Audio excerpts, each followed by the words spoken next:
This episode is brought to you by Google Gemini. With the Gemini app, you can talk live and have a real-time conversation with an AI assistant. It's great for all kinds of things, like if you want to practice for an upcoming interview, ask for advice on things to do in a new city, or brainstorm creative ideas. And by the way, this script was actually read by Gemini.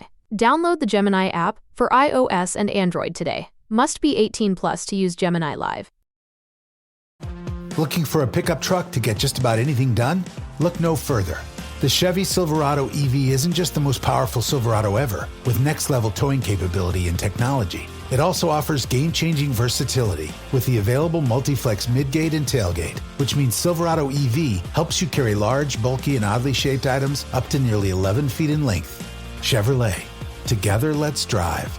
Visit Chevrolet.com to learn more.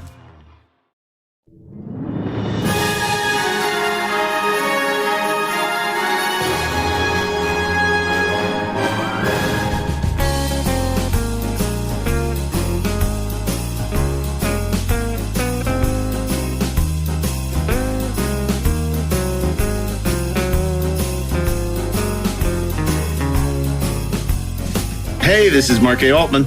And this is DAREN DOCHTERMAN. And this is Ashley Miller. And we are the Inglorious Treksperts. And we're back. It's Trek Wars, top 10 Star Wars episodes. And if we're going to war, we need our general, Robert Meyer Burnett. You general or an admiral, or what are you anyway, Rob Meyer Burnett? What rank did you want? I'm a Grand Moff. You're a Grand Moff. For this show, I'm a Grand Moff. Grand Moff Burnett. Okay, there you go. Grand Meyer Burnett. He's Grand Moff Moses. Rob is once again joining us from the observatory. And we're doing the Star Wars episodes. That means Space Wars or Space Battles. We've called it Star Trek Troopers. We've called it Trek Wars, whatever you want to call it. We never use the title. But it's going to be about the best episodes in which there's war. And I know a lot of you, that seems to be all you care about with Star Trek. Don't care about the allegories and the characters and the progressive politics. All you care about is the fucking battles. So today we're going to do battles. So it's gonna be a lot of fighting and excitement, and it's like that. Delightful. Yeah, it's gonna be delightful. So we're very excited to bring that to you, and of course we're very excited to be entering 2025, an all new year of excitement. So before we get started, I got to ask you guys, what's your Trek solution? No, Trek solution. Your Trek resolution. Your New Year's resolutions, potentially that involve Trek, potentially that don't. Robert. I resolve to go even more boldly into the new year and to achieve higher heights and be more productive and be more open and be more tolerant, perhaps, of things I don't like. That's very. Oh, really? Things you don't like? I say that shorter than most people's diets and exercise plans. It'll be you not saying anything negative about and I shouldn't say negative because actually I think that's a fallacy about you. People say that you're negative. I am not. But you're not. No. You say that he's not. Great. Isn't that a negative statement? No, but he's not a negative guy. He's a very positive guy. I mean, I did a 2.5 hour observations on how much I love Star Trek: The Motion Picture for its 45th anniversary, and I was going to do a show about how Lower Decks decanonized Star Trek Discovery. And Isn't that amazing? I was stunned, to be honest. With one shot, it was fantastic. Well, 2 shots, because they also had that stupid bird of prey from that And show. then they comment on it. So, So I think the whole idea that Discovery is no longer canon and that they have now said that it takes place in another multiverse, fantastic. Thank you, Mike McMahon.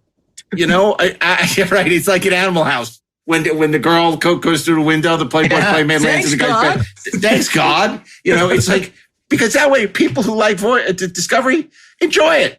Just don't mess with our canon.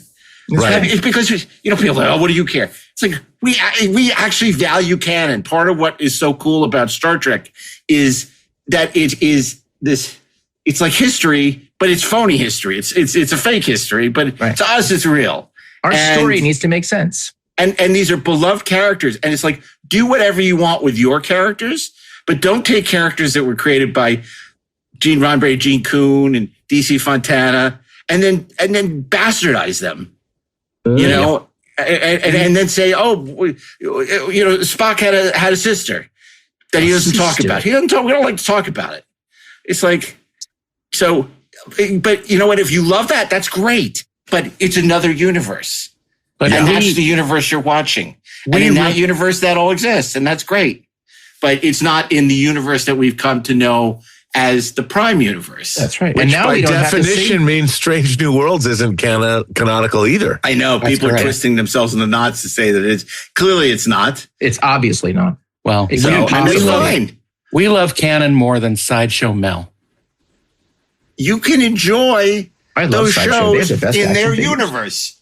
It's fine. Right. That's right. And now we no longer have to complain about, you know, the lack of canon because it's their canon. In that universe, that's what happened. Although I feel sad for the Star Trek Online guys. You know, they were canonistas and they had to bend themselves backwards to figure out how everything worked.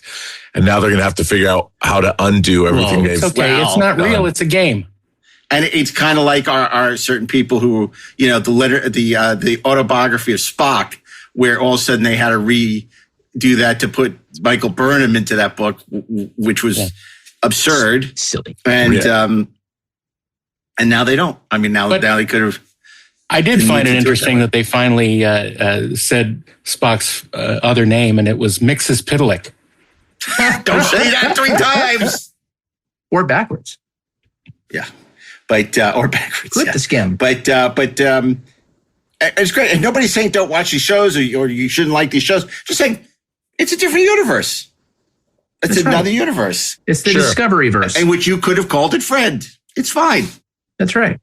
You know, it's just like don't change all this stuff that we spent a lifetime accumulating knowledge of. Yeah, it's. So well, you know, it's interesting, Mark. I mean, I've often wondered, I've mused, this is kind of an esoteric concept, but if an IP has colonized your brain, the way that Star Trek has colonized our brains, and the way that it has shaped a culture. So Star Trek is part of pop culture. Star Trek is part of American history. Is there a responsibility to make sure that the same way we preserve films or preserve literature, or in the Smithsonian, they keep things. Is there a responsibility to preserve an IP across generations, so to speak? You know, honestly, I don't think there is, but then don't be surprised when everyone doesn't show up. Yeah. Well, I think Star Trek's unique, though. It's like if they change the continuity of NCIS, do you care? No, probably not at all. Right? But Star Trek is a unique thing. So, it has a cultural footprint. Yeah. But unlike, you know, something like NCIS, but here's an example, a literary example, right? So, you know, Edgar Rice Burroughs, Tarzan, Philip Jose Farmer, Tarzan, those two things don't agree, but that's okay, right? Because nobody sat and said, well, shit, now we have to reconcile Philip Jose Farmer with Edgar Rice Burroughs. Right? Nobody said that. Edgar Rice Burroughs' Tarzan gets to live in that universe. We have to rectify the Tarzan cinematic universe. That's right. And who cares? I mean, I understand why people care, but who cares? The first thing people will say is, oh, but Star Trek contradicted itself all the time. Okay, that's because it was the beginning and they hadn't figured it out yet. And it's a very delicate time. You know, and so United Earth Space Probe Agency turns into Starfleet, the Federation. Yeah. Okay, it was a show in 1966 that nobody thought anyone would be watching in 1967. You know, it may be the first show that we even thought, you know what, there is a canon that is involved with the show. The Menagerie did that. Yeah. The Menagerie 1 and 2 gave us part 1 and 2 gave us the beginnings of Star Trek canon by showing us what a Star Trek history looked like. So you could extrapolate fans or anybody watching the show could say the United Aerospace Probe Agency was it certainly wasn't a precursor to the Federation, but it was a precursor to what would later be called the Starfleet. Right. Yeah. And so you could incorporate all of those things. And here's what, and as Star Trek was built out, it established immutable facts. Like there was a eugenics wars that was probably started by in the heels of World War II. There was a eugenics program where human DNA was messed with and genetic supermen were created, and they seized power around the world in 1996, which means they were probably born sometime in the 50s. And so there were no nuclear platforms. It wasn't our history. Yeah. It was an alternative history, right. Much like For All Mankind. It was an alternative history of a fictitious universe that doesn't really exist. Which you have to be true to. And that's why I generally don't like prequels, because then you're going and you're messing around with sort of what we know to be Star Trek. People say, well, how do you reconcile that with Enterprise? Well, I don't think that's canon either. I think it's a bunch of hollow novels that the Next Generation crew were playing. It's like it's like I just don't go back. Go forward. Do whatever you want in the future, but don't go back and change what was. And Star Trek established that precedent through 5 shows. Well, I mean, not with Enterprise necessarily, but you had the animated series, you had the movies, the feature films, you had Next Generation, you had Deep Space Nine and Voyager so from 66 to 2001, the Star Trek franchise moved forward. And while some of that stuff doesn't reconcile, for somebody who's watching that show, they made a point of that growth to be incorporated into the franchise. That's why Motion Picture takes place 5 years. Kirk was at a desk for 2.5 years. And as we saw over the course of those movies, 15 years since Space Seed, when you see Wrath of Khan. And all of that was part of being a fan. And the fun of it was like, wow, they're taking into consideration this fictional universe is moving forward. Yes. And then when they did Next Generation, it jumped ahead 80, 90 years and they incorporated all of that. And that was part of the franchise, is part and parcel. And that's what made fandom for it so much fun. Yeah. Until 2009. And really. how do you define the canon? My feeling is, if it's in Mike Okuda and Denise Okuda's encyclopedia, that's it. It shouldn't be changed. They shouldn't have to rewrite it. They can add to it because new adventures, new stuff. But if it's in there, there's nothing that should happen in the show that contradicts what's already there. Right. There should be all of a sudden Spock has a sister, or Pike likes to cook. And Dr. Boyce is no longer on the Enterprise. It's like that, and that can happen. That could be another encyclopedia. That can be the encyclopedia for another universe that I won't buy. Well, but that's right. And in that universe, Vulcans are genetically not emotional.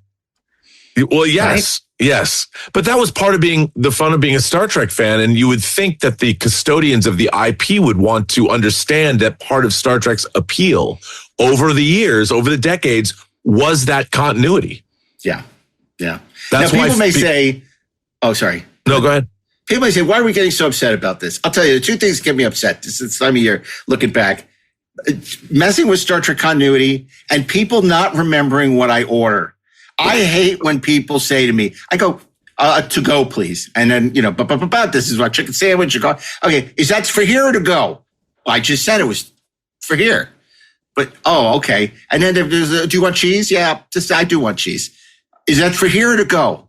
I was like, I want the cheese for here and everything else to go. I mean, it's just, and it's the same thing. If you go to a sandwich, you ever get a sandwich like at Subway or something, and you go, okay, I want, the whole wheat with the turkey and the cheese, and I'll have the pepper jack. And he said, great. What kind of bread do you want? I said, whole wheat. Okay. Would you like cheese on that? I mean, how many times do we have to do this? Can we just do it once and say it's done rather than have the repeat? I mean, okay, maybe you forget the first time, but come on, 3 times you're asking me the same stupid question. You just don't like when people don't listen. I don't like when people don't listen. It's true. Well, I think that's more specific that you're angry. I don't think people care. I think it's well-founded. Yeah, see, there you go. I agree with Darren. I listened to what he had to say, and I agree.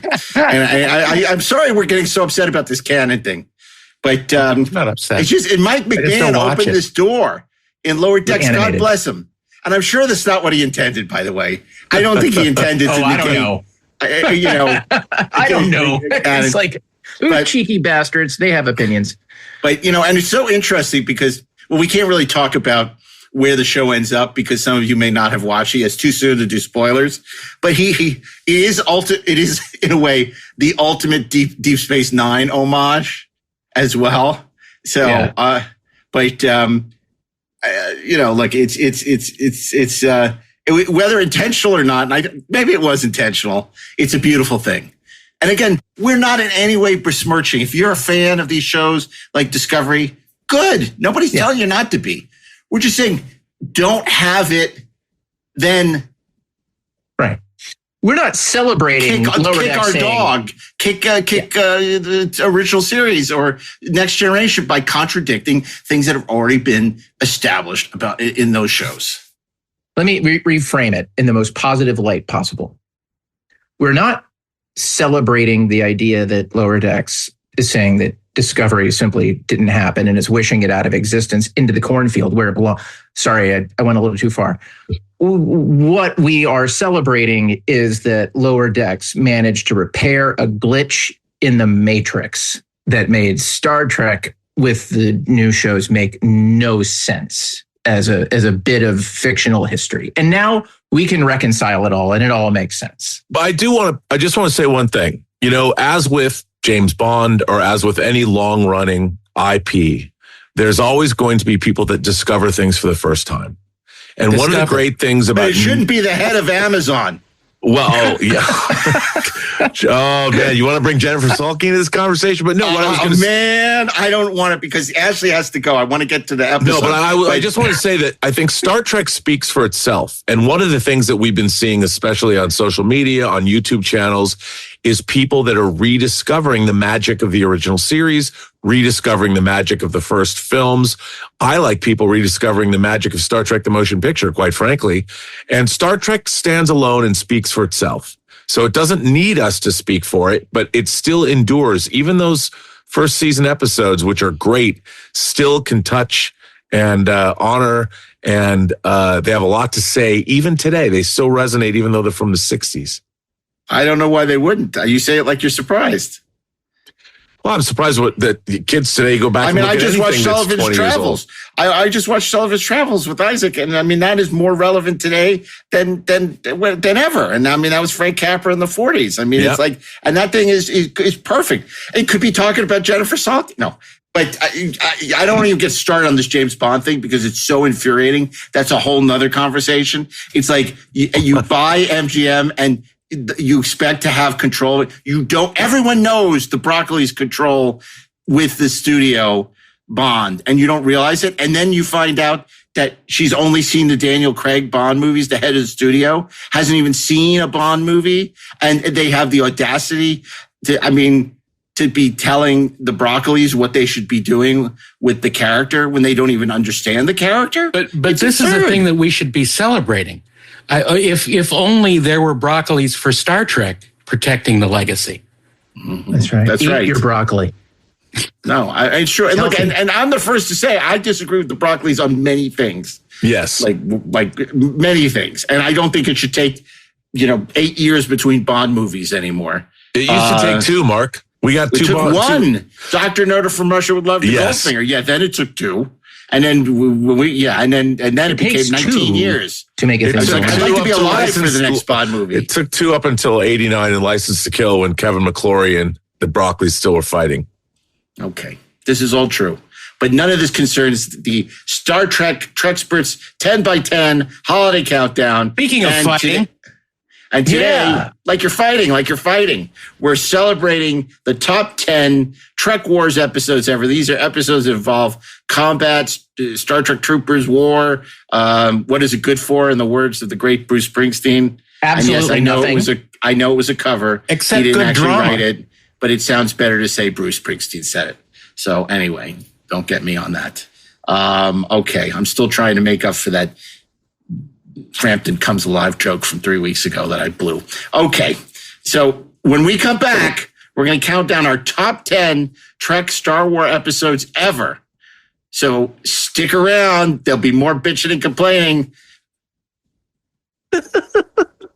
Okay, I have to tell you, I was just looking on eBay where I go for all kinds of things I love, and there it was. That hologram trading card. One of the rarest, the last one I needed for my set. Shiny like the designer handbag of my dreams. One of a kind. eBay had it, and now everyone's asking, ooh, where'd you get your windshield wipers? eBay has all the parts that fit my car. No more annoying, just beautiful. Whatever you love, find it on eBay. eBay, things people love. This is the sound of your ride home with Dad after he caught you vaping.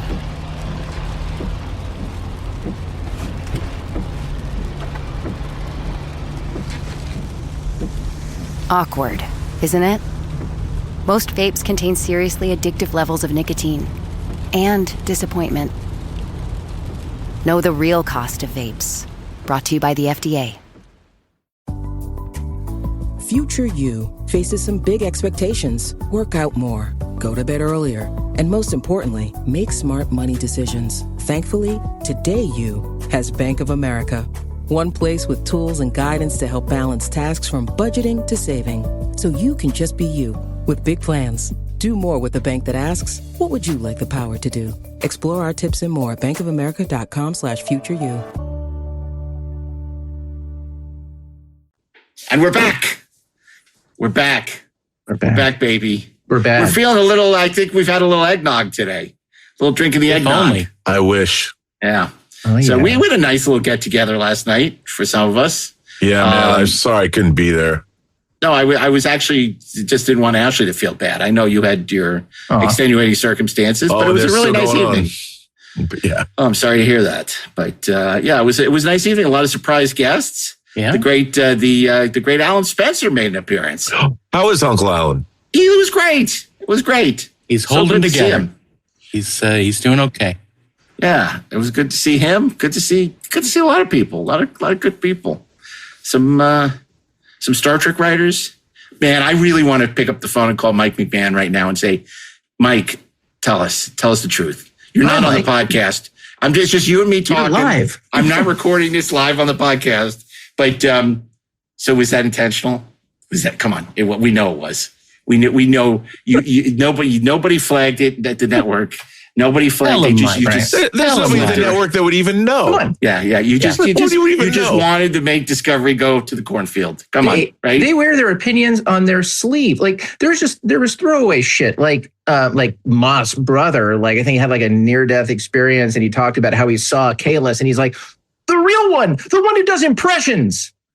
And it was like, come on. It was just a swipe at at Kalis from Next Generation. He's just not afraid to slip in, Oh, the one who does comments. impressions. Right. Okay. Now I understand. By the way, I have to say, no one, apparently I must just hate everyone because this whole controversy over Garrick and Bashir being together, I can't stand the people that are complaining that they're gay. And I can't stand the people that are complaining that they're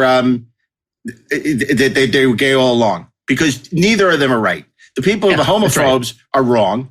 And then the people who are saying, oh, they were gay all along, that's wrong too. Yeah. He was a total wannabe ladies man. Yeah.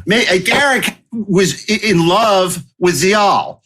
They had a friendship. Right. It was not a homosexual. So it's That's fine in the lower decks isn't necessarily a romance because it's an alternate universe. Yes. Right. So it's Exactly fine. what we've been and discussing. people are getting Exactly. upset about it, which is ridiculous. But at the same time, then people are saying this is the way it was always. They didn't have the guts to do this on Deep Space Nine. Deep Space Nine had the guts to do everything. Yeah. Well, you're telling me they didn't have the guts to do that? No, I mean, Exactly. I'm sorry. I'm in a mood today. I just can't stop. I'm going off on something else. You're like your full Howard Beale. No, this is damn amazing. peculiar. I am. I'm like Howard Beale. I'm mad as hell, and I'm not going to take it anymore. Yes, you are. Okay. Well, yes, I am. Indeed. But I'm not going to sandwiches anymore. If they can't remember my freaking sandwich, and if I'm taking it to go or eat at the restaurant, I'm done. Done. Anyway, Hell yeah. Okay. I'll make it myself at home. Okay. Yeah, that's not going to Number 10. This is our top 10 Star Trek, Star Wars episodes. Ashley, tell us what number 10 is. Coming in at number 10, it's the 14th episode of season 6 of Star Trek Deep Space Nine, an episode that dares to say it's not the size of the runabout, it's the photon torpedoes that you shoot with it. I am referring to One Little Ship. In the blink of an eye. They're getting smaller. I don't feel any smaller. A dangerous experiment turns deadly. Something's wrong. The Jem'Hadar coming around for another pass. In the heat of battle. Return fire, Mr. Worf. Surrender, or you will all be killed. A bitter enemy takes control. The Defiant is ours. In the face of death, victory needs a hero. Fire. On the next Star Trek Deep Space Nine. Which has the most insane premise ever, and yet strangely it works in the most delightful and unexpected ways. Short version thumbnail sketch is that we're in the middle of the Dominion War. The Defiant is investigating an anomaly, as you know you're wont to do on Star Trek. The Rubicon runabout heads into the anomaly, gets shrunk down, and when they come back, it seems that the Defiant has come under attack by the Jem'Hadar. The Jem'Hadar are all over the Defiant, and hilarity ensues. Now, you might ask yourself, why is this particular episode on this list? Because there are plenty of episodes of Star Trek Deep Space Nine that involve themselves with war. In fact, it would be difficult to not point at an episode of Star Trek Deep Space Nine that on some level is not concerned with some aspect of war in space. Why? Because one of the most glorious moments in the history of Star Trek in terms of how we use a ship being employed to fight an enemy occurs in this episode when the Rubicon, shrunk down to a very tiny size, flies into engineering and unloads on Jem'Hadar soldiers with photon torpedoes. It is glorious and worth the price of admission. And even though it's a small thing, forgive the joke, what's significant about it is that it tells you something about how the writers really thought about their show and about the rules of the universe and looking for out-of-the-box ways to dramatize things and really asking themselves, well, what would you do? How would you handle it? What are the kinds of things that would happen? I think it's one of the reasons why that show was as creatively successful as it was. It took chances like this, and even on an episode that on paper, you watch the trailer, you're like, this is going to be silly. It turns out that it's smart and it's delightful, and somehow it winds up being on theme for the show. It's glorious. Well, I think if the Jem'Hadar were in Fantastic Voyage, it would be this. They would just be shooting around inside Donald Pleasant's body. Donald Pleasance would be having not in the president's body with Donald Pleasance. They'd be shooting at the amoeba, at the corpuscles and the midichlorians or whatever the hell they are in the body. And this is a good way to kick us off, because this was to Deep Space Nine what Rascals was to TNG. An episode that should not have worked, that was ridiculous. That if I read TV Guide, I'd be like, oh, well, Fonzie's jumping the shark this week. But it actually is a great episode. And when the little Defiant, it's like Eagle Moss Defiant, starts to attack the Jem'Hadar, it's great. It's great. and it isn't with our thesis. It's like, war, what is it good for? Absolutely nothing. Say it again. War, what is it good for? Absolutely nothing. Listen to me. I could go on, but I don't want to ruin this beautiful song. So much feeling into those lyrics. Oh, God. But you know what it is good for? It's good for building up the industrial complex. It's good for creating new devices for use in space and other places. And it's good for thinning out the herd. Well, you know, can you do Eisenhower? Can you do an Eisenhower voice? You can warn us about the military-industrial complex? I absolutely cannot. Oh, okay. You know what it means? The destruction of innocent lives. It means tears to thousands of mothers' eyes when their sons go off to fight and lose their lives. Nobody knows what I'm talking about at home because this song came out in 1970. And if they're not a Springsteen fan, they don't remember the Edwin Starr version anyway. So I don't even know what I'm talking about. So what about Frankie Goes to Hollywood? Oh yeah. That was Two Tribes. That wasn't, did they do the cover of War? They did War. They did? What is it good for? Absolutely nothing. Say it again. See, I was thinking of Two Tribes. The best song, Two Tribes go to war. Second best song about nuclear war, next to Nina's. Yes, next to Luft Balloons. Yes, this is the second best song about nuclear war. I gotta give Nina. You know why Nina gets the nod over Frankie Goes to Hollywood? It has Captain Kirk in it. Because it has Captain Kirk in both the English and the German version. Right. So it's a twosome. Okay. Anyway, that was one little ship. Our pick for the number 10 episode of Top 10 Star Trek Star Wars episodes. And in number 9, from the most recent iteration of Star Trek, which is canon, is Star Trek Episode 10, The Last Generation. The fleet is being controlled by the Collective. The Borg are here. That cube is projecting a signal across the solar system. Jack is there. And the only way to save Earth is to sever that connection, no matter the cost. What began over 35 years ago ends tonight. We are all that is left of Starfleet. Weapons ready for another run.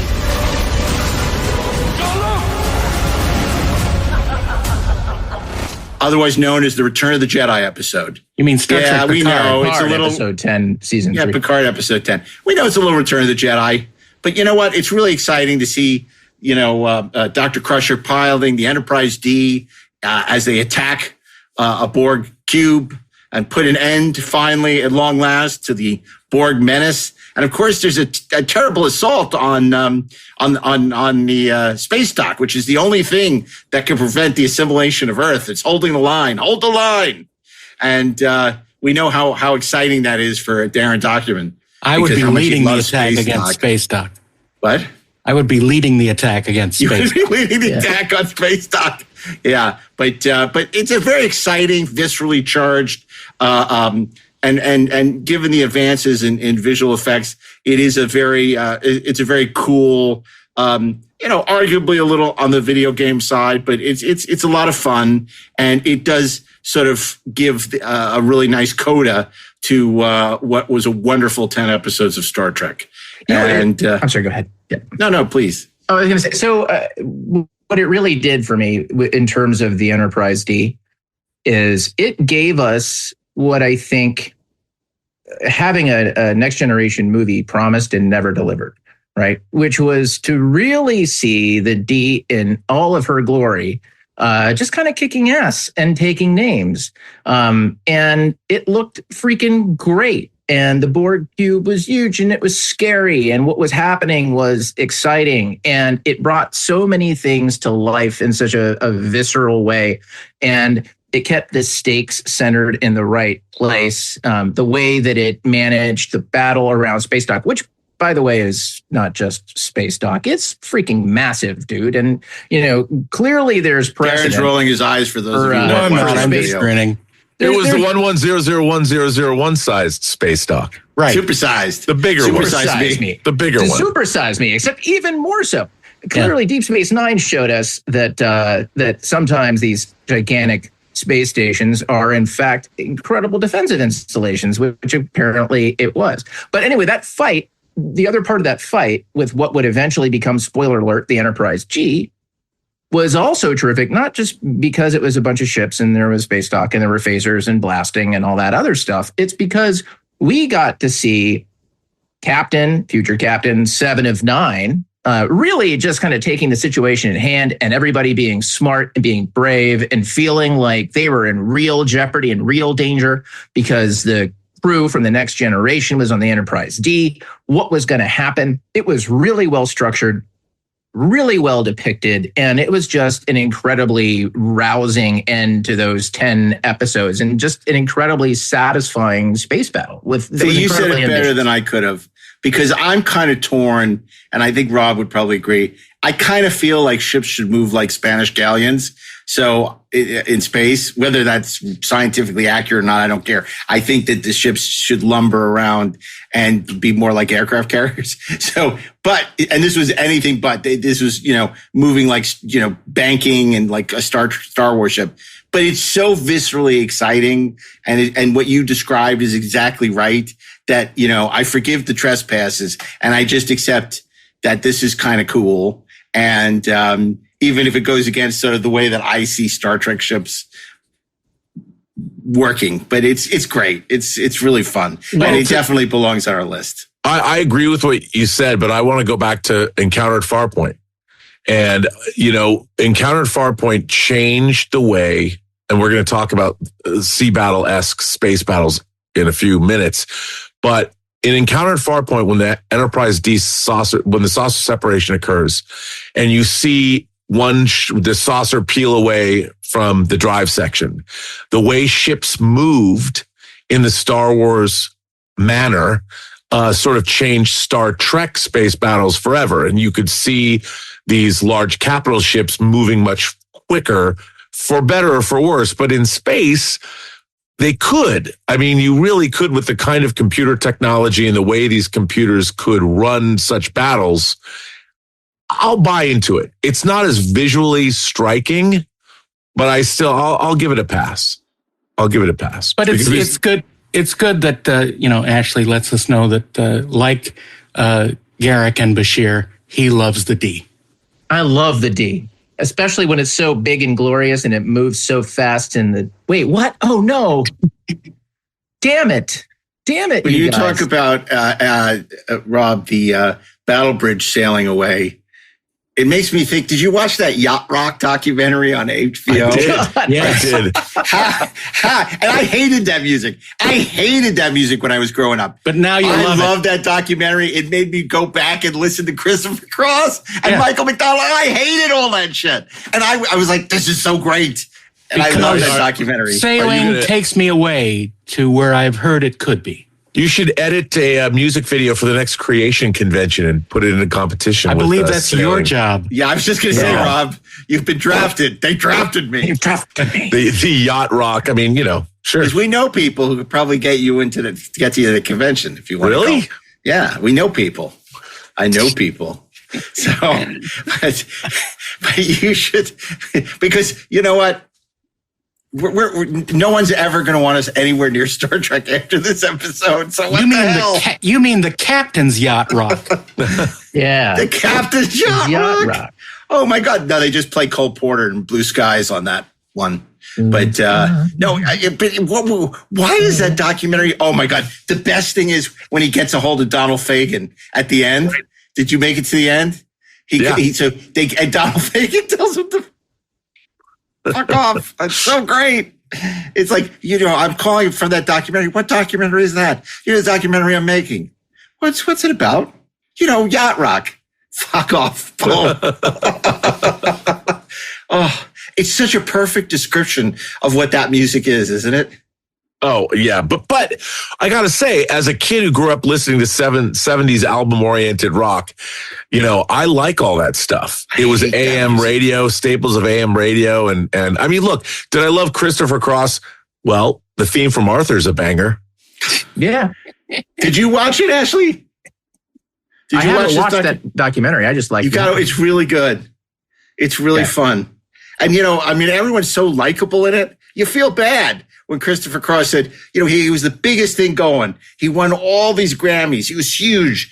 And it's like, I did 7 albums after not one of them sold. And it's like Michael McDonald, my God, he could do anything. And it was like, and then even he became, sort of like passé. But the best was all the guys from Asia. Yeah. Oh man. And they got into Africa. Now, I do like Africa. I do like Toto. Obviously, I like the Dune soundtrack the best, but I like Toto. So that was kind of cool. I do want to point out that Donald Fagen I always thought of Donald Fagen as kind of like pop, jazz, nightlife because of his album, The Nightfly, which was one of my favorite records, which is a beautifully produced piece. If you've ever heard The Nightfly, it's great. I don't like Steely Dan, man. I don't like Steely Dan. What the hell is wrong? Really? Never liked Steely Dan. Never will. Well, it reminds me of the midst boy. of the Faltorpan ceremony when Dame Judith Anderson says, "Who is the keeper of the yacht rock?" Okay. Anyway, I'm sure many of you at home are thinking, what the hell are they talking about? Or you've already turned it off. Or you've already turned it off, exactly. So we're going to move on from the Yacht Rock documentary. You can check it out on Max. It's quite entertaining. If this conversation has convinced you to suddenly take up an interest. And it's great because if you've never heard Yacht Rock, you'll know exactly what it is when you watch it. It brought back a lot of memories. Okay. Number 8. It's DAREN DOCHTERMAN. Number 8, we're gonna go into the realm of Gene L. Kuhn, who introduced the Klingons in this episode. Errand of Mercy. Captain's log, stardate 3198.4. We have reached Organia and established standard orbit. No signs of hostile activities in this area.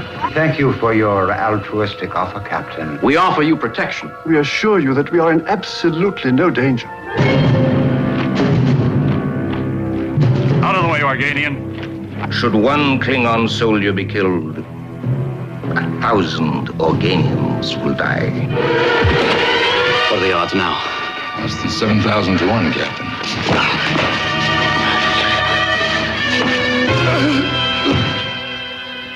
Less than 7,000 to 1. Well, getting better. It has begun.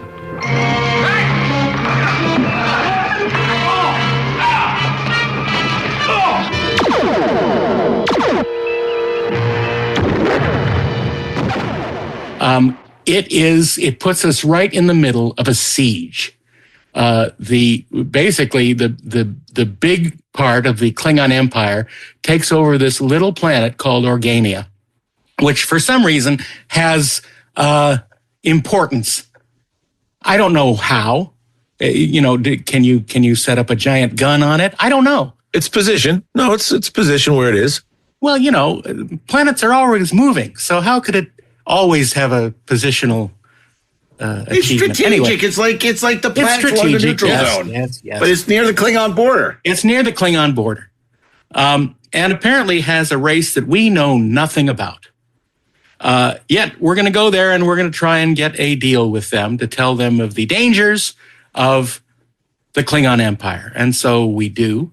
And they are a simple people. I forget. But how badass is Kirk when he shows up to warn them?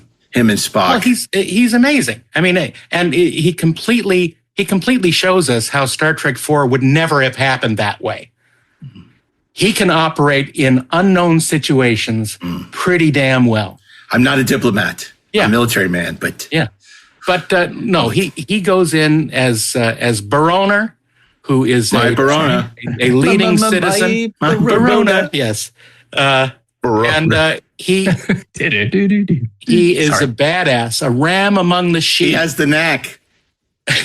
That's funny. Look, this is perhaps one of the most serious situations he's ever been put in.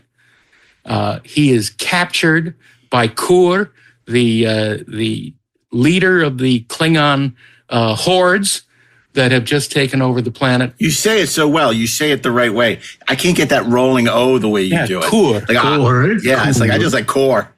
Engage the core. And if there were two of him, they would be indeed. Cores. It's like all those words in the Lord of the Rings that I will not say here now. But look, it's a great episode. We are introduced to the Klingons here, and they are basically the Chinese army. I mean, let's not pretend that it's Russia, because it wasn't at first. These were the Chinese. I mean, they were like the Mongols. The Mongols. Yes, the Mongol hordes, exactly. Yeah. And John Colicos is amazing. Probably one of the greatest portrayals of a Klingon, certainly without heavy makeup, that has ever happened. It's you can truly see a match for Kirk. He almost had the better of our great captain. And he was supposed to be recurring. It's such a shame he never came back. because he would have been. I mean, he came back in Deep Space Nine. He would have been glorious. He would have been glorious, indeed. It's interesting. It's on our list because it's not. We don't see any big space battles. Even in the newfangled version, there's a little bit, but not much. It's all about the foreplay. It's all about the lead up. Yeah, to, it's big explosions. Wars aren't always fire wars. They are, they can be a siege, a stand down. It is very tension filled with all these Klingon troops surrounding and penetrating the city, and it's really amazing. I love this episode. You can really see the almost the dark side of the Federation, because they are equally willing to go to war for perhaps no reason.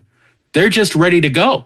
Yeah, and it takes the stronger will and power of the Organians to show us the error of the thinking.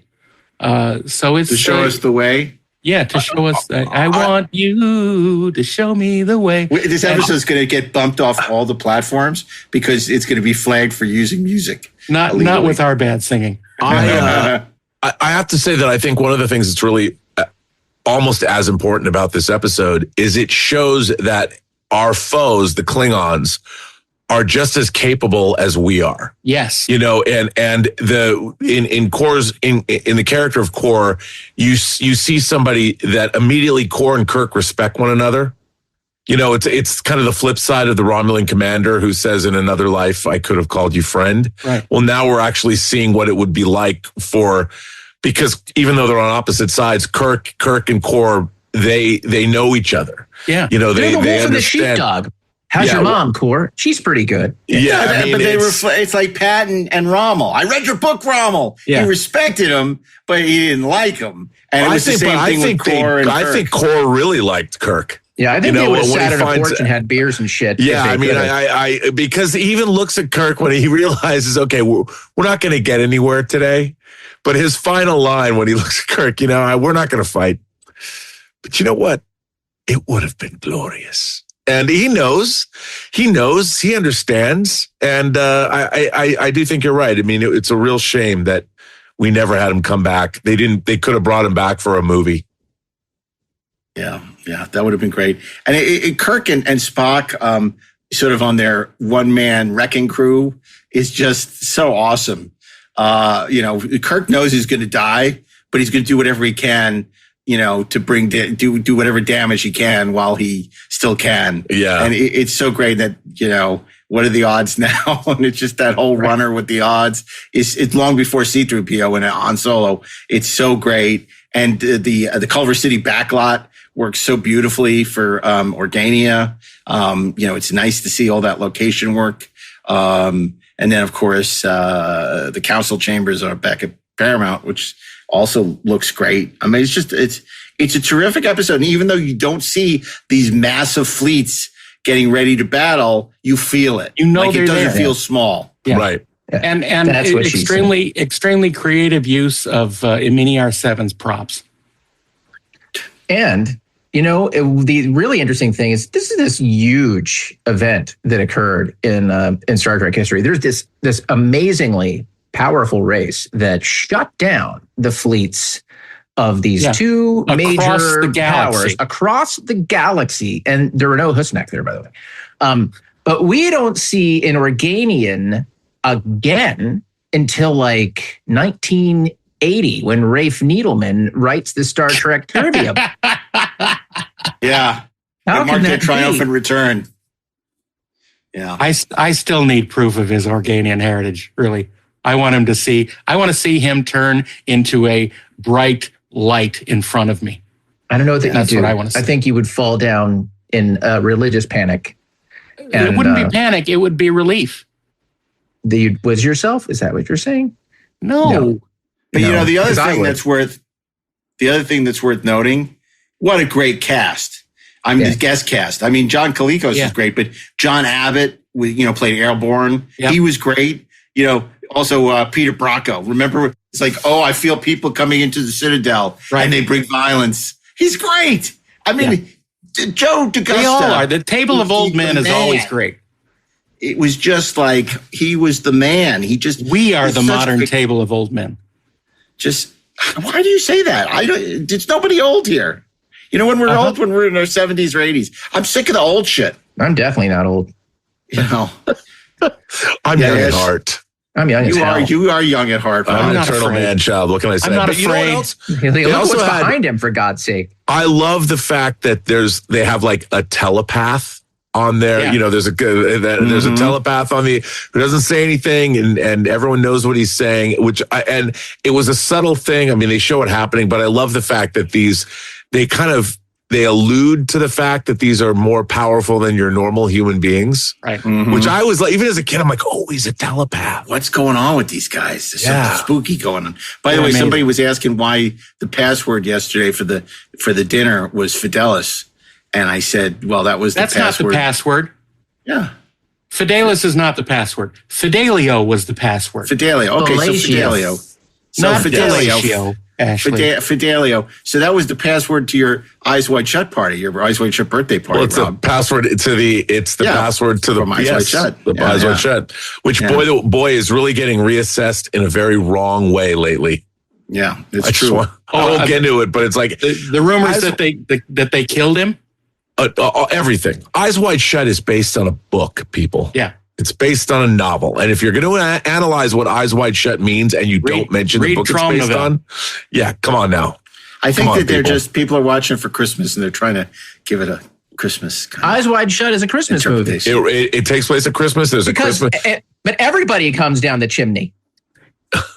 There's lots of presents. Number 7, Starship. Ashley Edward Miller. Speaking of going down, number 7 from season 4 of Star Trek Deep Space Nine, episode 7. Another great little concept of an episode that leverages the Dominion War, the burgeoning Dominion War, in a really interesting way, and manages to tell a story about warfare in space, combat in space, in a way that really puts our characters front and center.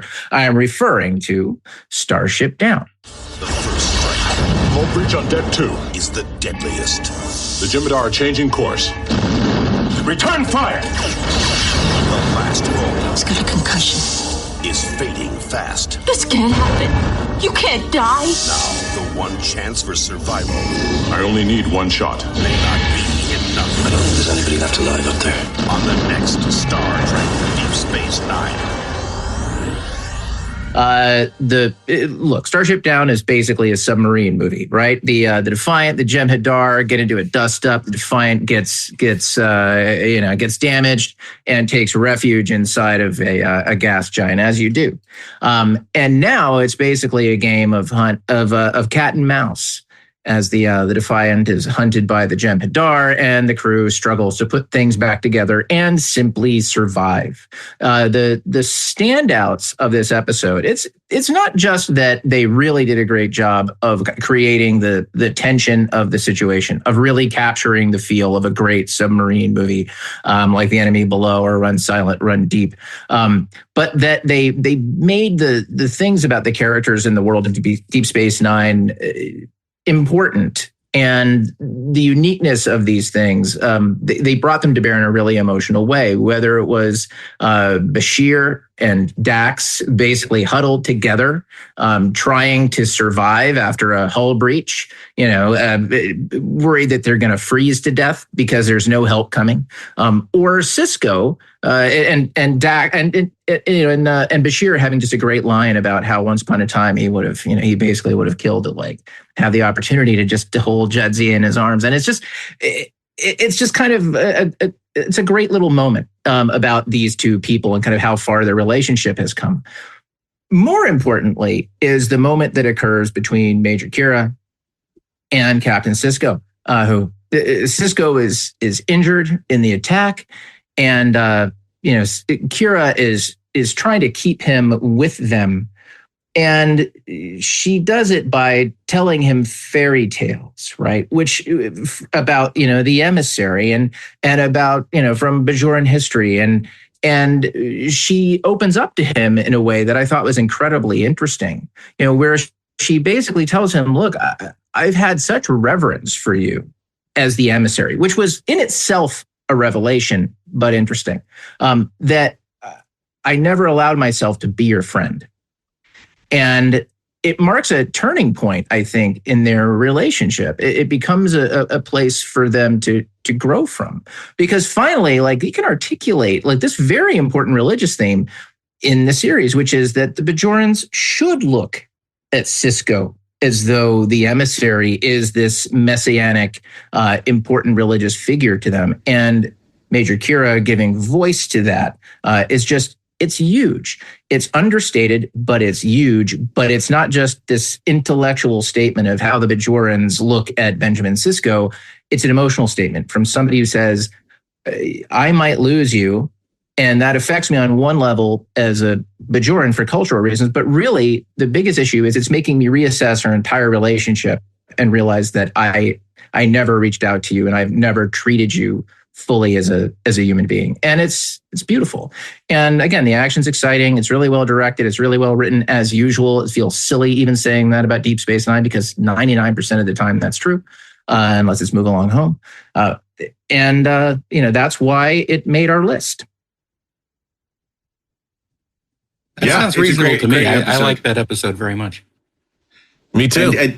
And Deep Space Nine, I think you'll see a lot on this episode, on this list, because you said it before. Deep Space Nine did war better than any other Star Trek show. And it was the only show that, for multiple seasons actually dealt with a war. And it did it brilliantly. So, okay. That brings us number. What is it good for? Deep Space Nine. Yeah. Thank God for war. Otherwise, we wouldn't have Deep Space Nine. Nice. And that brings us to number 6. And I have to, and this is an exciting one. So they're putting seatbelts in the theaters for this one, Darren. Again. Ready? Again, yeah. Would you like me to take up the mantle? So, yes, Rob. What's really interesting, I've always had a thing for heroes that are trying to avert wars.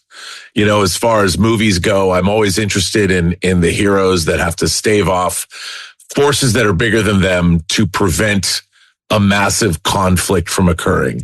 Maybe that was because as a kid, I was fascinated by the Cuban Missile Crisis. And, the Missiles of October was something I remember watching as a kid. So this particular, it's not an episode, it's a whole movie. And the movie is, of course, Star Trek VI, The Undiscovered Country. The Klingon Empire has 50 years of life left to it. To offer Klingons a safe haven within Federation space is suicide. They're animals. Jim, they are dying. And you, Captain Kirk, are to be our first olive branch. Me? The galaxy stands at a crossroads. This is the Starship Enterprise. We've been ordered to escort you to your meeting on Earth. Guess who's coming to dinner? I have so wanted to meet you, Captain. One warrior to another. Right. On the verge of peace. The undiscovered country. The future. On the brink of war. We come in peace, and you blatantly defy that. We haven't fired. According to our databanks, we have. I shall blow you out of the stars. Now, the crew of the Starship Enterprise will not be the instigators of full-scale war on the eve of universal peace. They're coming about. Battle stations. Fights not to win battles. Incoming. Signal our surrender. Captain? We surrender. But to end them forever.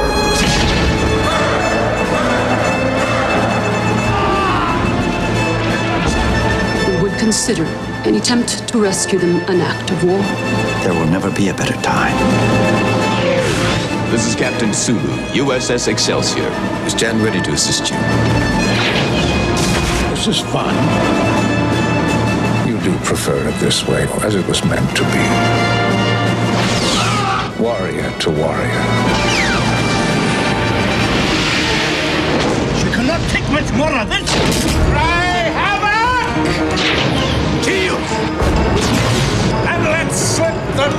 of war. Fire. Star Trek VI, The Undiscovered Country. And, it deals with this really interesting plot that the Romulans, the Klingons, the Federation have cooked up to continue animosity to start a war, trigger a war. And I while I wish this movie had a much bigger budget and perhaps a more adult script, more of a Hunt for Red October-ish feel to it all, it ends in one of the great rousing space conflicts, space battles, call it a space battle, that we've ever seen. And it harks back to Balance of Terror. It harks back to submarine conflict. It harks back to a lot of things. But basically, we have General Chang, Christopher Plummer, is out there. His cloaked ship is out there. They're trying to rush this to save an assassination from occurring. The Khitomer Accords, whatever. And it's just so exciting. And it's tense. It's fun. And you have Spock and McCoy operating on a photon torpedo and trying to get it to work. And there's all these allusions to naval and submarine conflict. And I got to tell you, the Enterprise gets the shit kicked out of her by General Chang. And you see things that you haven't, like, for the very first time, we see a photon torpedo completely penetrate the primary hull of the Starship Enterprise. And I mean, not even in other space battles have we seen something like this. And I remember it was done so dynamically. I believe that Michael Bay kind of ripped off Star Trek VI with his Pearl Harbor bomb, when you follow the bomb all the way down into the hull of the battleship in Pearl Harbor. He'll probably deny it. But, there's a little crossover with the effects teams. But the battle in Star Trek VI, again, it uses three-dimensionality in very dynamic ways. And it's so much fun to watch. And then Han Solo-like, when he comes out of the sun to aid Luke Skywalker in putting that proton torpedo right down the exhaust port, Captain Sulu shows up in the Excelsior, target that explosion and fire. And you see these, a great moment. You see these two ships just pummel a reshot from the Generations, or not Generations. The Generations stole the shot that was used in Generations from this. It's so good that they had to steal it for another movie. And use it again and again. Yeah. And use it again and again when the torpedoes are, and then they finally, ILM blows up the bird of prey in such spectacular fashion. And even, the taunting and watching Christopher Plummer, who is chewing the scenery more than anyone has probably chewed the scenery ever. I think it's really well directed. I think the effects are wonderful. I think the character moments are great because it shows our triumvirate, in the middle of this incredible sequence, and they're acting like they're 25 years old. And it's a great part of a movie that probably deserved a little more tender loving care, but man, does this end sequence, is it great. And then James Kirk does a great leap, saves Azatbur and stops an assassination from happening, or saves the Federation president. There's one more moment I want to call out from the fight. It was just as it was beginning, when the Excelsior is on her way to join the fight. And, Sulu is ordering the crew to push it, to get there faster. And, it's fly her apart then. Fly her apart then. It was like, that was a great Sulu moment, right? It's like, target that explosion and fire is a fist pumper, but, fly her apart then is a great captain moment. And it's just, he gets a lot of good stuff. Yeah, he does. Like, I love at the beginning when he says, "Are you kidding?" Yeah. I'm still not getting his Exo 6 figure. I'm sorry. It's all Voyager's fault. No, I got that gorgeous mirror of him, which is like perfect. Right. It's like, I don't need the Captain Sulu.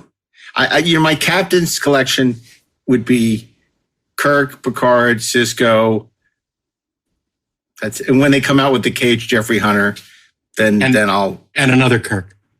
and another Kirk, correct. And I'll be good. I don't need to have Captain Sulu. Don't need it. I actually enjoy Cliff Idleman's score for this movie. It's not Star Trek, but it sure is fun. Hearing infinite riffs on Mars, the bringer of war. It's great. And it's well done. And it's something new. It's something we haven't heard in a movie. And the music for the battle sequences are great. Yep. Yeah.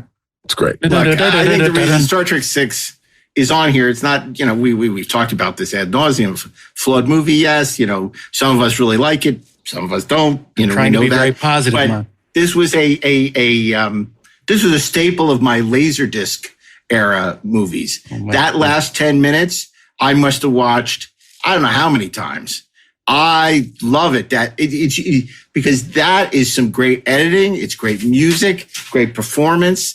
And, so it's really a really terrific space battle because, as we know from the original series, I'm not talking about the new effects, but, they were limited in terms of what they could do. The stuff was beautiful. Yeah. And it's a great shot. I mean, I got making a Star Trek right here, the Enterprise firing his phasers, but, they couldn't move around. It couldn't take battle damage. It couldn't do a lot of stuff.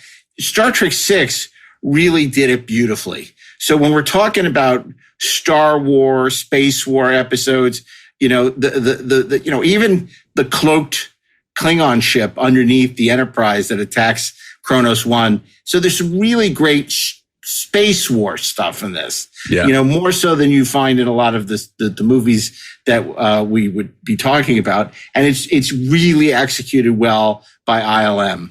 Beautifully done. Yeah. And, just to bring this back to our conversation about Errand of Mercy, right? Which didn't have a lot of fight in it, but it was about war, particularly the war between the Klingons and the Federation and how ready the Federation and the Klingons were to go to war. In many ways, hungry for it.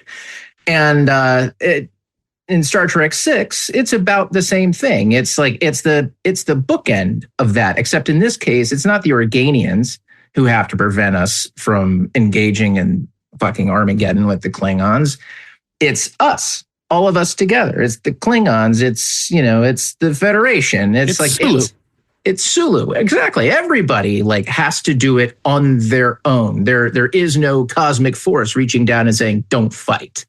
It's our characters having to come to that realization themselves, put it all aside, put everything on the line for peace, which I think is pretty great. It's a beautiful arc for Sulu, too, that, he gets his command, but he doesn't follow orders. He does it for friendship. He does it for loyalty. He rushes to Kirk's aid and, basically saves the day, which is he does it for a wonderful Slater. Notion. But that he, had he not been there to help the Enterprise, between the two of us, we could kill this thing. But it was... It's great. And Christopher Plummer is great in that. And, it's, regardless of what you think of the movie, the last 10, 15 minutes, are total kick-ass.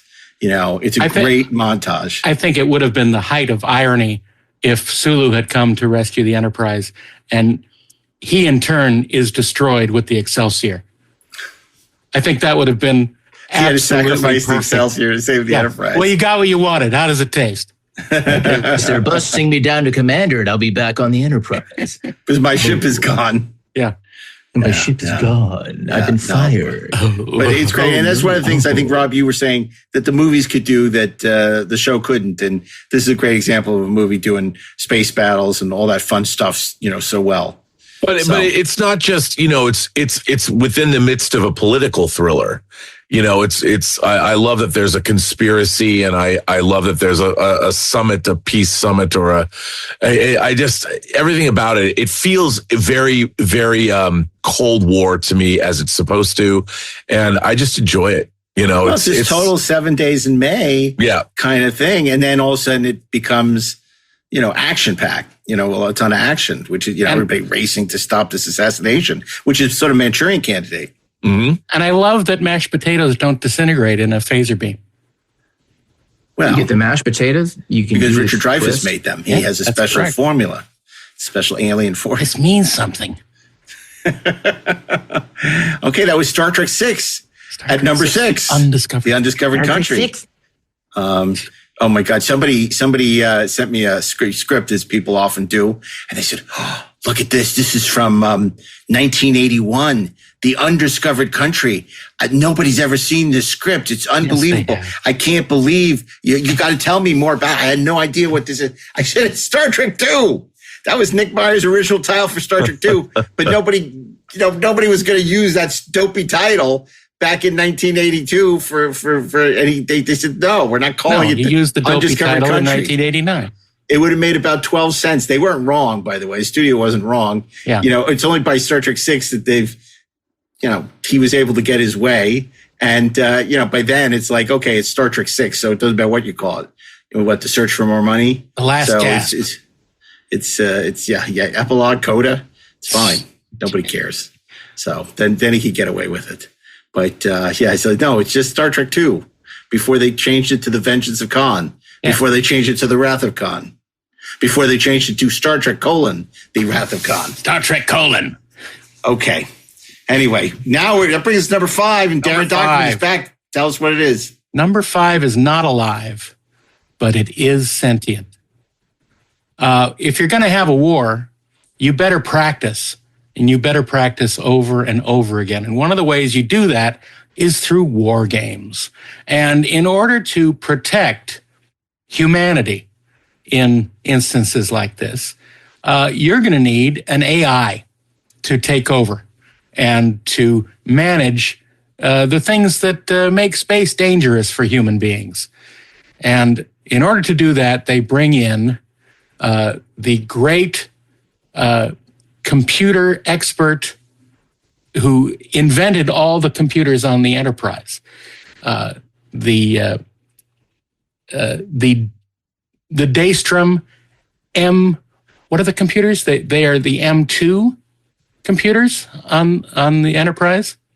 I think so. Duotronics. It's GPT 4.5. Yeah. All the Enterprise computers are Duotronics. The Multitronic systems, M1 through 5, M1 through 4 being not entirely successful, is the child of Dr. Richard Daystrom, who started out his career as a boy wonder in computer science. He was lauded across the galaxy for his brilliance and his facility with computer systems.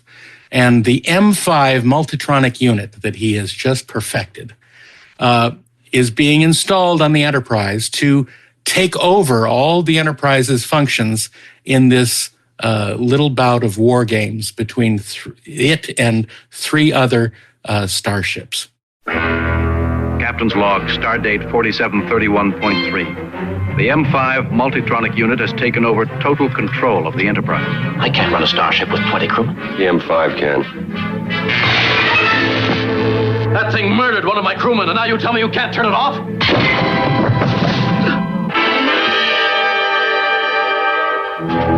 Sir, sensors are picking up 4 Federation starships. Bases fire.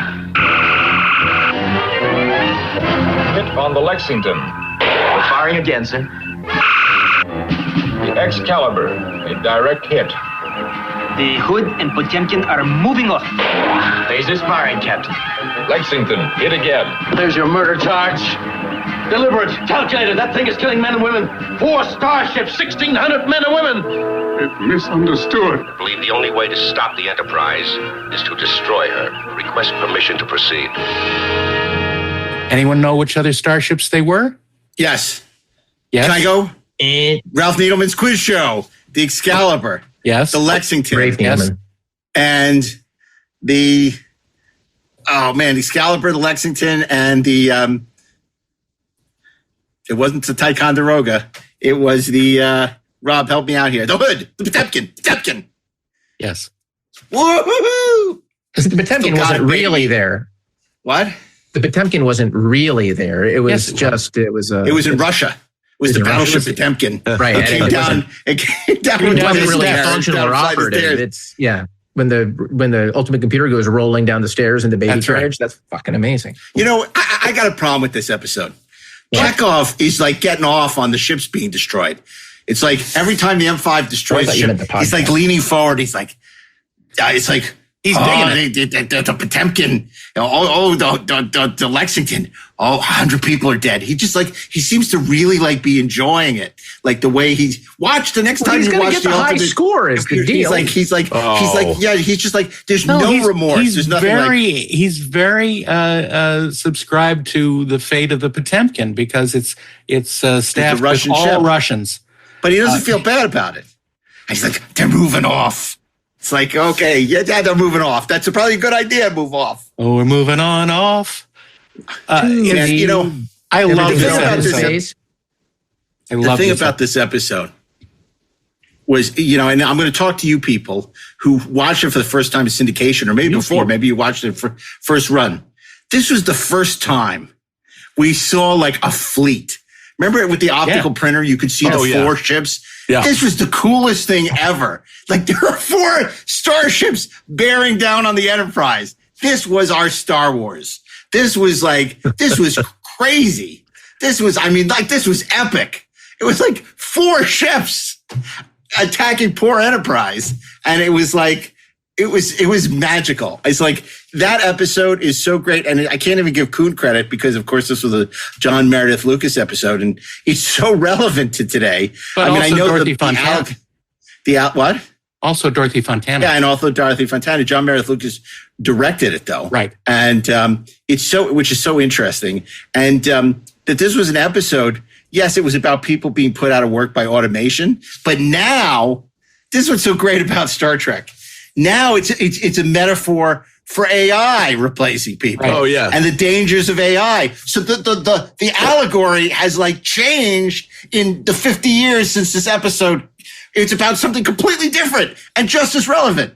How cool is that? But it's not Very different. cool. It's exactly the same. We are all Captain Dunsel. It's different. Wait a second, though. I mean, here's something that the Ultimate Computer missed, right? So if the Ultimate Computer were really true to life, then the M5 computer would be having like a moment in its quarters where it's, wondering about all the loss of life, and then Dr. McCoy would have to talk to it. Because the most amazing thing has happened to ChatGPT. There's this great article about some idiot who decided that he wanted to make a movie and he wanted to get ChatGPT to write the screenplay for him. And what he discovered was that the more he trained the AI to write his screenplay and turn it into a screenwriter, the more ChatGPT wanted to procrastinate.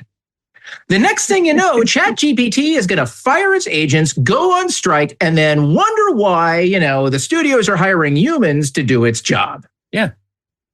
You know what the great thing about the M5 is? If you tell it, I want a chicken sandwich on whole wheat for here, it's going to remember. It's not going to ask you, did you want that to go? Did you want that on flatbread or white bread? No, it's going to remember the first time out. So maybe it's not so bad. Well, I would like to go even further. It's not just automation that it's talking about. Now it's talking about AI. What it's really asking is, what is a human being's place in the universe? Right. So, and I think that as we are dealing with the inevitability of AI coming down the pike. Inevitability of an unloved season. Well, it's just, we're going to have to make decisions. Like, are we going to put guardrails on AI to make sure people stay employed? Or are we going to allow, everything from, obviously AI can now, in the medical profession, the diagnoses that AI is able to provide is more accurate than a human doctor. Stockbrokers or whatever, your H&R, the people that will do your taxes for you, AI probably can do it better. We're not going to do anything because apparently nobody cares about the existential issues that are affecting our future. Nobody wants to do anything about anything. I don't know if the people are capable of even understanding it, but they're certainly not interested in taking action on anything. People are going to talk about it, but nothing's going to happen. And then who knows where this leads? Yeah. And I find it baffling that nobody's actually considering, I liked Andrew Yang. He's in politics, and he talked about, I remember watching him talk about the fact that automation is going to replace truck drivers. We're going to have autonomous trucks, and how many millions of people, millions of Americans are truck drivers. And there's a whole, not just the people that drive the trucks, but the infrastructure, the gas, the motels, the gas stations, all the infrastructure that support the diners. Everything, the diners, the industry. And so that too, but the audiobooks, but that entire business ecosystem is in jeopardy because of automation. And it's not just the one individual worker. And what are all those people going to do? But nobody's thinking about these things. No. That's not true. Lots of people are thinking Andrew about Yang was. Lots of people are thinking about it. There's too, just you can't do anything about it. There's just no consensus. That's all. That, and I think that we have this very, and we're way off topic, but I do think that we have a misconception of just how powerful some of this technology is. For example, if you've ever played with like the self-driving capabilities, like on a Tesla, it requires supervision. It's very tentative. It's like driving with your mom, except like, what if your mom was super careful?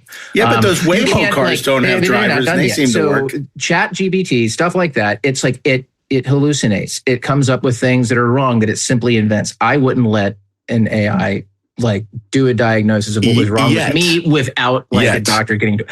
Right. But that's because we don't have anything close to generative AI yet. We pretend that we do, but what we have are basically like glorified spell checkers and word completion. Generative AI is a completely different deal.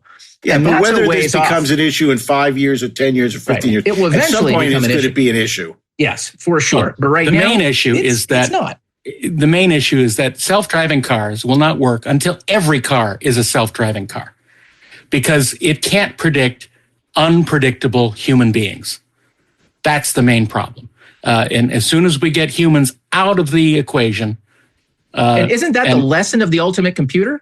Yes, it is. Yeah, hell yeah, it is. Look, we just brought this back. We just made a kiss there, Darren. That was awesome, dude. High five. Fist bump. And it's a great space battle episode. Yeah, it is. Even though it's mostly hearsay, but that's fine because because Chekhov is really getting into it, and there are four ships, and you see the ships coming towards you, and it's pretty cool. And there's a lot of intensity. I mean, when Kirk freaks out on the bridge, he's pissed off when all these people start dying. You feel it. You feel it. And when he grabs. There's a murder charge for your son. 5 feet bigger than him. He grabs him. It's like he tosses him around. And plus, it's just like. But he loves it. William Marshall is the best. He's amazing. He is I love amazing. That character. I love his performance. Yeah, he's tortured. He's a tortured genius, much like myself. Well, look, I mean, he did such a great job. He did something. He was Orson Welles. His first movie was genius. The first computer, he got all these breakthroughs as a kid, and he was always trying to make the next Citizen Kane, Daystrom, and it never happened for him. And then M5 was going to be it. M5 was going to be, Citizen Kane 2, but it didn't happen. And it's not true that The Other Side of the Wind had Orson Welles' engrams implanted in it. That is absolutely not true. Ultimate Computer is a great second season episode. I love it. And just it's in a way it's perfect Star Trek because it has action, has character, and it has a really great allegory that asks questions but doesn't necessarily have the answers. And Barry Russo is terrific. Right. Returning this time, he plays a different character, but he's great. Commodore Wesley. Yeah. It's Commodore Wesley. Well, also, Wesley we like. I mean, William Marshall as well. I mean, you want to talk about this is what Star Trek was doing from the very beginning. You're casting a great actor. You might know him as Blackula, but he comes on as Dracula's soul brother, as they said in the trailers. One of the smartest people in the Federation. One of the great technologists, one of the great thinkers. Call him what you want, Einstein, Elon Musk, whatever. Wouldn't it be funny if he was Blackula? Daystrom was a vampire, like Flint. No, then he would be Nightstrom. But I mean, I think it's pretty cool that at that time, and people, it's pretty great that they cast him to play that. Oh part. yeah, it's absolutely amazing, and we can't even understand the impact of that, but we can respect it. It's like because, like when we talked to Ande and she talks about Percy Rodriguez as, being Kirk's boss and court marshal and what that meant to African Americans seeing something like that on the screen. People only talk about Uhura, but it's like the most brilliant man in the universe, is a African American scientist. And we don't even give it a second thought. 1967. No. So amazing. Well, and it also, even the way he was a great theater actor as well. Yeah. The way he spoke, he got the part because he probably auditioned and they're like, oh yeah, this is the guy. Yeah. They gave it to him because he probably earned it. And the fact that, he had a certain ethnicity was probably icing on the cake. But one of the things about Star Trek was they knew in the future, all kinds of people were going to be in these positions. Right. Mm-hmm. And it was done matter-of-factly and no one mentions it. My favorite part of the episode is learning about Kirk's inner feelings about this, that he doubts himself by saying, am I really in it for all the pomp and accolades? Am I really that petty? And he really does a deep soul search on this. And luckily McCoy's around to say, the if best you can ask counselor in yourself that Starfleet. question, then The only counselor in the history of Star Trek that actually had good advice was McCoy. Yeah. But I love the ultimate computer. It's great. Yeah. Great choice. Okay, so that brings us to number 4. And this may not be about battles in space, but it is Star Trek Troopers. And of course, we're talking about a really remarkable episode of Deep Space Nine, The Siege of AR-558. On the front lines of a bitter conflict, When we landed here, there were 150 of us. We're down to 43. the battle scars run deep. These people have been through a lot. And a long and deadly standoff We'll have to even out the odds. rests on one final showdown. We're as good as dead! Not yet, we aren't. But can Sisko and his crew escape alive? On the next Star Trek Deep Space Nine. This is just a harrowing episode. And, given the limitations of time and budget and, lack of location shooting, the fact that this episode works with, and is basically a World War II men on a mission. And when I say men, obviously I mean people, but we call it man on a mission. It doesn't mean it's just men. It's men and women on a mission. It's remarkable because basically, it shows the dark side of the Federation of Starfleet during the Dominion War. These people, are assigned to this base, and they haven't been rotated, and they are miserable, and they're insubordinate, and they're hating life at this point. And the Deep Space Nine crew comes down into all this, and they're facing consistent attacks from the Jemadar, and there's also cloaked sort of mines. They're like IUDs. What, IUDs? IUD is an intrauterine device. IEDs. Wait, if you want to think of those as bumps in the road. Yeah. Okay. IEDs. And he cloaked himself. And it is it's dark. It's a dark episode, but it's terrific. It plays like a World War II movie, but the sci-fi element is there. Sisko's solution to how to deal with being completely outmatched and outgunned by the Jemadar is brilliant and smart. And, of course, it culminates with a very important plot point for Nog, and played brilliantly by Aaron Eisenberg, and a great arc for Quark, of all people, in this episode. And some great music as well, some great source cues. It's just terrific. I mean, this is a powerful episode. And, somehow, I guess, Rob, we were making Free Enterprise when this originally aired. I somehow missed this when it aired originally. And it was only years later that I discovered this episode. I missed a lot of 7th season episodes because we were off prepping and shooting Free Enterprise in 98.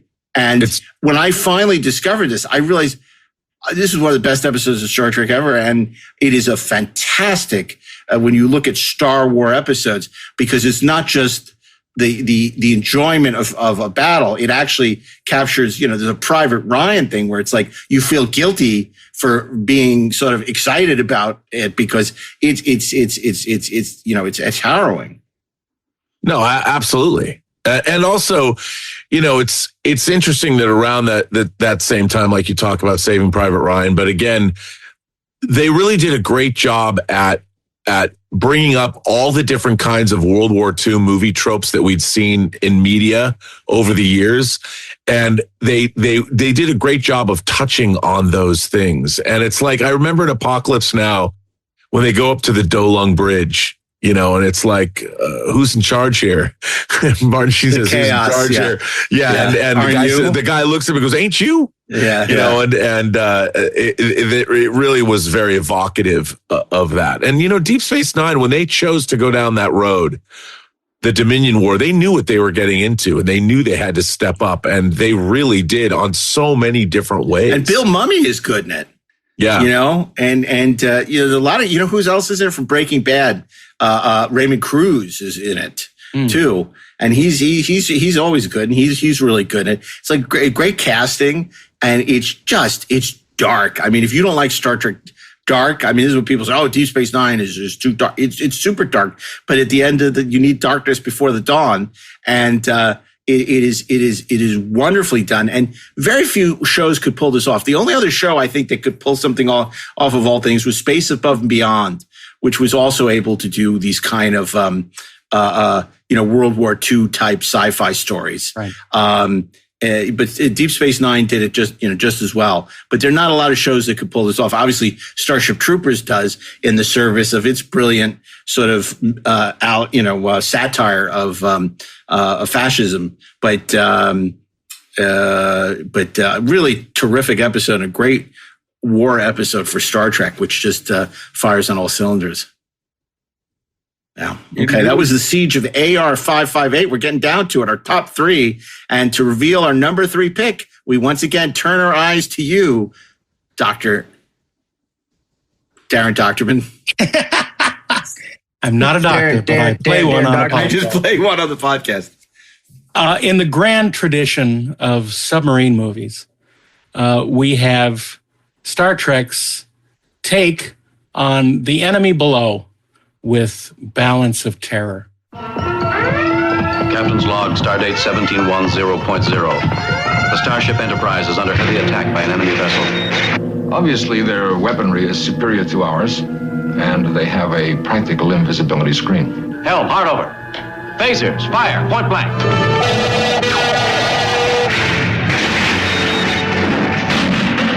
I'm pointing out that we could have Romulan spies aboard this ship. The Earth Commander will follow. He must. And when he attacks, we will destroy him. Permit me the glory of the kill, Commander. Thomason. We have him. Move toward him. We can get just one phaser going. Phasers, Mr. Spock. Impossible, Captain. We have some of the old-style nuclear warheads aboard. Yes, Commander, but only for self-destruction. Place one in with the debris. It's the introduction of the Romulans. After 100 years, the Romulans raised their heads in the theater of the galaxy again, and we learn that there was a war 100 years ago that was fought using only subspace radio. I don't know exactly how that worked. Maybe we'll find out someday, but doubtful. But it's a fascinating backstory that they sprinkle in along with this story. It starts out with a happy occasion, the wedding of 2 crew members, and it is interrupted by red alert, and one of our outposts is being attacked. And we find out from a gentleman named Hansen that even a mile down in solid iron rocks, the Romulans have the capability. You're visual now, Hansen. Of destroying. You see it? My command post? Can you see it, Enterprise? Can you see it? We can see it. Shut the hell up. And the Romulans basically can blow smoke rings at these outposts and destroy them, which is fabulous. We learned that the Romulans look almost exactly like the Vulcans, and Spock postulates that they are an offshoot of the Vulcans, even though he knows. I think that's logical. He's hiding the truth. He knows all about this. And that's one little question about Spock's loyalty. Where does it lie?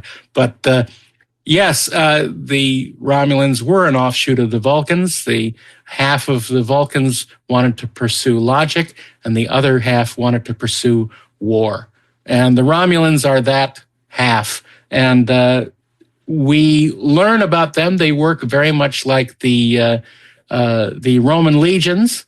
They have centurions, they have commanders, they have all the ranks that we would see in biblical spectacular movies, and they also have rubber helmets. That is not only a way to save from having to put pointed ears on everybody, but I've guessed that it was because the Romulans wanted to hide their Vulcan heritage, and they were very sensitive about that, so they would hide their pointed ears. That's just a personal guess on my part, but it's a great episode. We learn exactly how a starship works, how tactics can either save the day or doom you to ultimate destruction. Mark Leonard plays the commander of the Romulan ship, and he is only known as the Romulan commander. He's given no name. And he's like the horse. He has no name. He's like a horse with no name. Remember that, America? Horse with no name? Yes. That's not Yacht Rock. It's not Yacht Rock. That's Desert Rock. That's AOR Rock. Yeah. Yeah. I like that song, though. It's like Ventura Highway in the summertime. I love it. Oh, that's different. That's Randy Newman. Oh, my God. But, another thing about this, along with Errand of Mercy, and both of these are first season episodes, the fact that our opponent is not played as a mustache-twirling villain. He is a very admirable, honorable man, and it has one of my favorite exchanges, his best friend or subordinate call him the Centurion, and they're having this great conversation. It's one of my favorite things ever in Star Trek, when the Centurion's talking to the commander about duty. And it's like, look, if there's weakness, we have to exploit it. That's what we do. And the Romulan commander says, but must that always be so? Right. Why? And my gift to the homeland, another war.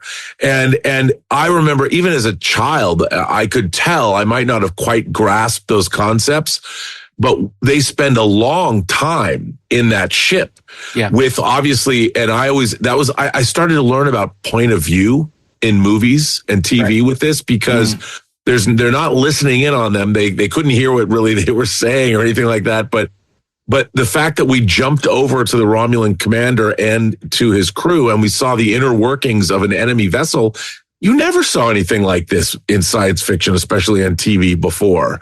And the fact that they made these guys really, they were smart, they were honorable, they were doing their duty, and they were men that were to be respected and feared, was not something that was traditionally seen on TV. And for me as a kid, this is one of my very favorite episodes of Star Trek of all time.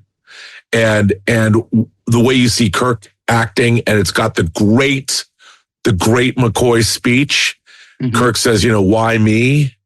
And you realize the pressure of this situation can get to Kirk. And then McCoy gives his great, in this galaxy, there's a mathematical probability speech, which is one of the great. Everything about this episode is so adult. It's so tense. It's scary. It's suspenseful. It's meaningful. It is Star Trek firing on all cylinders. I got two things to add.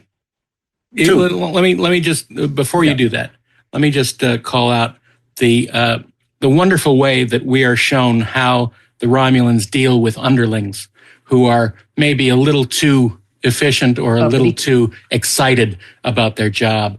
Decius is a real go-getter, and he wants to be allowed the glory of the kill, but he does a couple things a little too soon, and gives away their location, and he's immediately reduced 2 steps in rank. So, if they weren't killed at the end, he would have gone home to a whipping, basically. Yeah, a butt kicking of all. There's only, for me, one thing that you need to understand about Balance of Terror. And it comes down to 2 different statements about Kirk. Wait, is it one thing or 2 things? I don't understand. It's one thing, but it's 2 statements that add up to one thing. On the one hand, he's a sorcerer, this Earth guy. Right. On the other hand, in all of that, there's only one of each of us. This entire episode is about the tension between Kirk as the brilliant tactician, the sorcerer from the outside, and this man with doubts on the inside. And that, to me, is what makes it all so compelling. That Kirk is competent, but he is not arrogant. He is... And he's not infallible.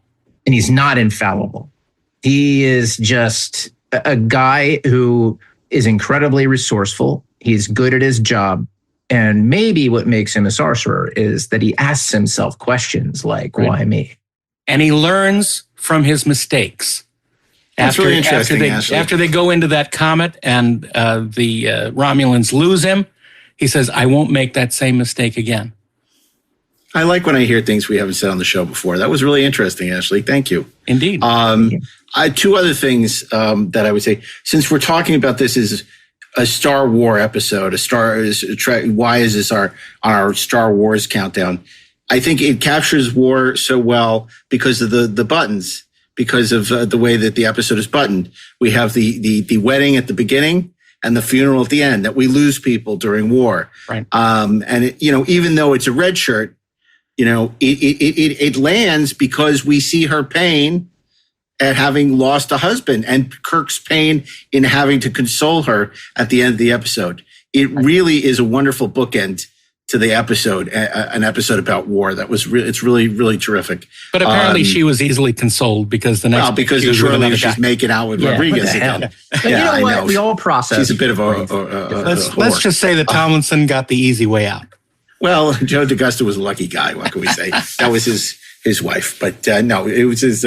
It's funny because that those episodes air back to back, and then that was unfortunate. Yes. The other thing I was going to say is, I think a very important lesson of this episode is that if you are a writer for Star Trek and do not have knowledge of submarine movies, you should not be writing for Star Trek, because clearly the enemy within is a huge influence on this. Run Silent, Run Deep.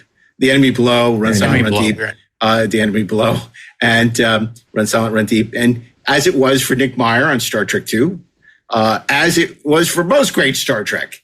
And you really need to come to the party with knowledge of submarine movies, because it will help guide you in terms of the types of stories to tell, which, submarine movies are some of the great movie storytelling of all time, whether it's The Enemy Below, Run Silent, Run Deep, Ice Station Zebra, Hunt for October. I mean, these can give you an education in how to write for any Star other Trek. kinds of movies. Any kinds of war movies, any kinds of conflict, any kind like sailing ships, any of that stuff is completely adaptable for Star Trek. And we're talking. Oh, go ahead. Real quick, I just want to say we're talking about using his inspiration as a launch pad. Yeah. Not saying, hey, let's do Battlestar Galactica, Fire in Space, because we watched the Poseidon Adventure in the Towering Inferno. That's just ripping it off, right? It's not what we're talking about. We're talking about the type of structure and storytelling, not like, let's just take a movie and rip it off like we got to land the plane in Charlie's Angels because it happened at airport. And understanding why it works. Yeah, to speak to that, since you brought it up, there is an instance where this episode is literally lifted from in modern Star Trek, to the point where they're copying certain shots, camera shots, which I can appreciate. But when you watch that particular episode, which doesn't make a whole lot of sense why they chose this episode to emulate, there's a complete lack of understanding of the Romulans in that episode. They turn the Romulans into the exact opposite of what the Romulans were in this episode. And it shows how far things have changed. It goes beyond that, because one of the things that is special about Balance of Terror as a depiction of space combat, right? We talk about submarine warfare and why that model works for something like Star Trek is because there is an unknown, right? Because time is an important factor, right? Because things don't happen instantaneously, and it's not about moving fast. It's about moving slow, and it's about what you see and what you don't. That's why the tension in this episode works. In that other episode, suddenly, we talked a little bit about the Enterprise D in The Last Generation, kind of flying around and all that, but I never felt like the visual effects team didn't understand the mass of the ship or the mass of the Borg ship that it was flying into. But in that episode that other episode that you brought up, Rob, the Enterprise, the Farragut, and the Romulan ships all move like toys. And they move very quickly, like they are biplanes, and they don't have any mass, and time isn't a factor, and there is no tension. It's the fire in which we burn. Yeah, there is no sense that that we don't know things, right? There's no sense, there's no suspense at all. It doesn't understand the nature of the combat that it's emulating. So copying the shots doesn't mean anything because they don't understand the storytelling, and it pisses me off. No, I agree, but it was really egregious, and I thought that so often one of the failings of not just modern Star Trek, but a lot of modern genre television is things are reduced to very superficial terms. And Star Trek never did that, the original series, because, the people that were writing it, a lot of them indeed had experience in combat, including Gene Roddenberry. Mm-hmm. And they had been to war, and we were less than 20 years. Well, we were 20 years away from the end of World War II. We were less from the end of Korea. And there was Kun Fon was in Korea. I mean, yeah, and it's something that is galling and maddening when they deal with conflict in modern Star Trek because it feels so inauthentic. Well, conflict is when you're arguing with the captain what he's going to make for dinner. Yeah. Or I don't think I want to turn the helm left. Let me tell you why we should go right, Captain. But I gave an order. But let's discuss it. Right. Yeah. Okay. Anyway, that brings us now. We're getting really getting down to it. Brings us to number 2, and Rob's going to tell us what our number 2 pick is for the top 10 Trek Star Wars episodes. Well, speaking of nautical battles or battles, this makes no bones about what it is emulating and what it's trying to accomplish. Harking back to some of the great films of the past, and not just World War II movies, but films even before that, with 3-masted sailing ships lobbing cannonballs at one another, capital ships doing battle on the high seas in grand fashion, to the point where if you didn't get it, the costumes, the Star Trek costumes, were forever changed and implemented with basically peacoats. Navy peacoats that would not be out of place on the conning tower of the Hunt for Red October, or the conning tower, or the Alabama, Go Bama, Little Ducks.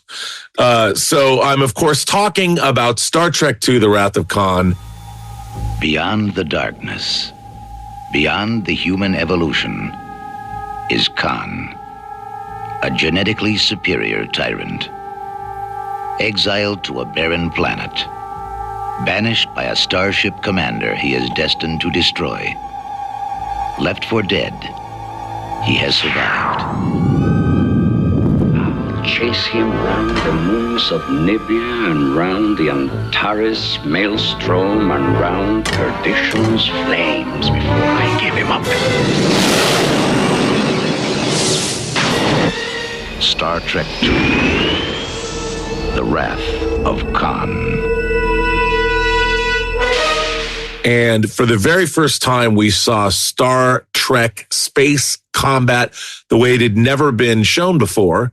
And in grand fashion, close quarters. I mean, if there were guys swinging on from one ship to another, I wouldn't have been surprised. But what was really great about this was the way the ships moved, the Reliant and the Enterprise moved in Star Trek II, was how I've always believed that grand capital ships should fight. Mm-hmm. And it was so glorious. And again, it was dangerous. I mean, when you see the Enterprise and the Reliant approaching one another and you're intercutting between the two bridges and you're seeing Khan and you're seeing Kirk and they're trying to figure out what the hell is going on. And the audience knows we are ahead of the crew of the Starship Enterprise in this one. Right. And the anticipation that you feel, and I know they showed some of it in the trailer, but I got to tell you, I've seen this movie 100 times. Every time I watch this movie, I think to myself, put up the shields, man. Right. Put up the shields. Because when the Reliant unleashes on the Enterprise and we see phasers and photon torpedoes, and it is lethal, it is scary, it is huge. These ships are taking massive amounts of damage. And it's fun. And it's so much fun. And, you know, and you get to see the tables turn because, look, the battles don't last a long time, but they matter. And at first, Kirk, he gets caught with his pants down, his britches down, but then using his ingenuity and his knowledge of once you learn how things work on a starship, and he turns the tables and you get a rousing turning the tables, the Enterprise. Kirk puts himself right back on top. And then it continues there. And then my favorite thing in this epic battle is when Spock brings up the idea that space is three-dimensional, which is something even in Star Wars, space combat has always been shown as it's always over a planet. There's always a horizon. There's always something going on, dogfights. And when you see this battle turn into a three-dimensional game of chess, and to this day, they still have a hard time dealing with this in science fiction, fantasy, all over the place. It's gotten better. Battlestar Galactica, they went a long way toward alleviating that, but still, all the skirmishes between the Reliant and the Enterprise in this, and there aren't that many, but they are glorious. And the way, I mean, Kirk and Khan never meet. And the way they redressed the bridge, I mean, it's an economical way to make a film, beautifully produced. Harv Bennett knew what he was doing. And so did Bob Sallin. Yes, he did. And my God, is this movie a joy. Got a commendation for two-dimensional thinking.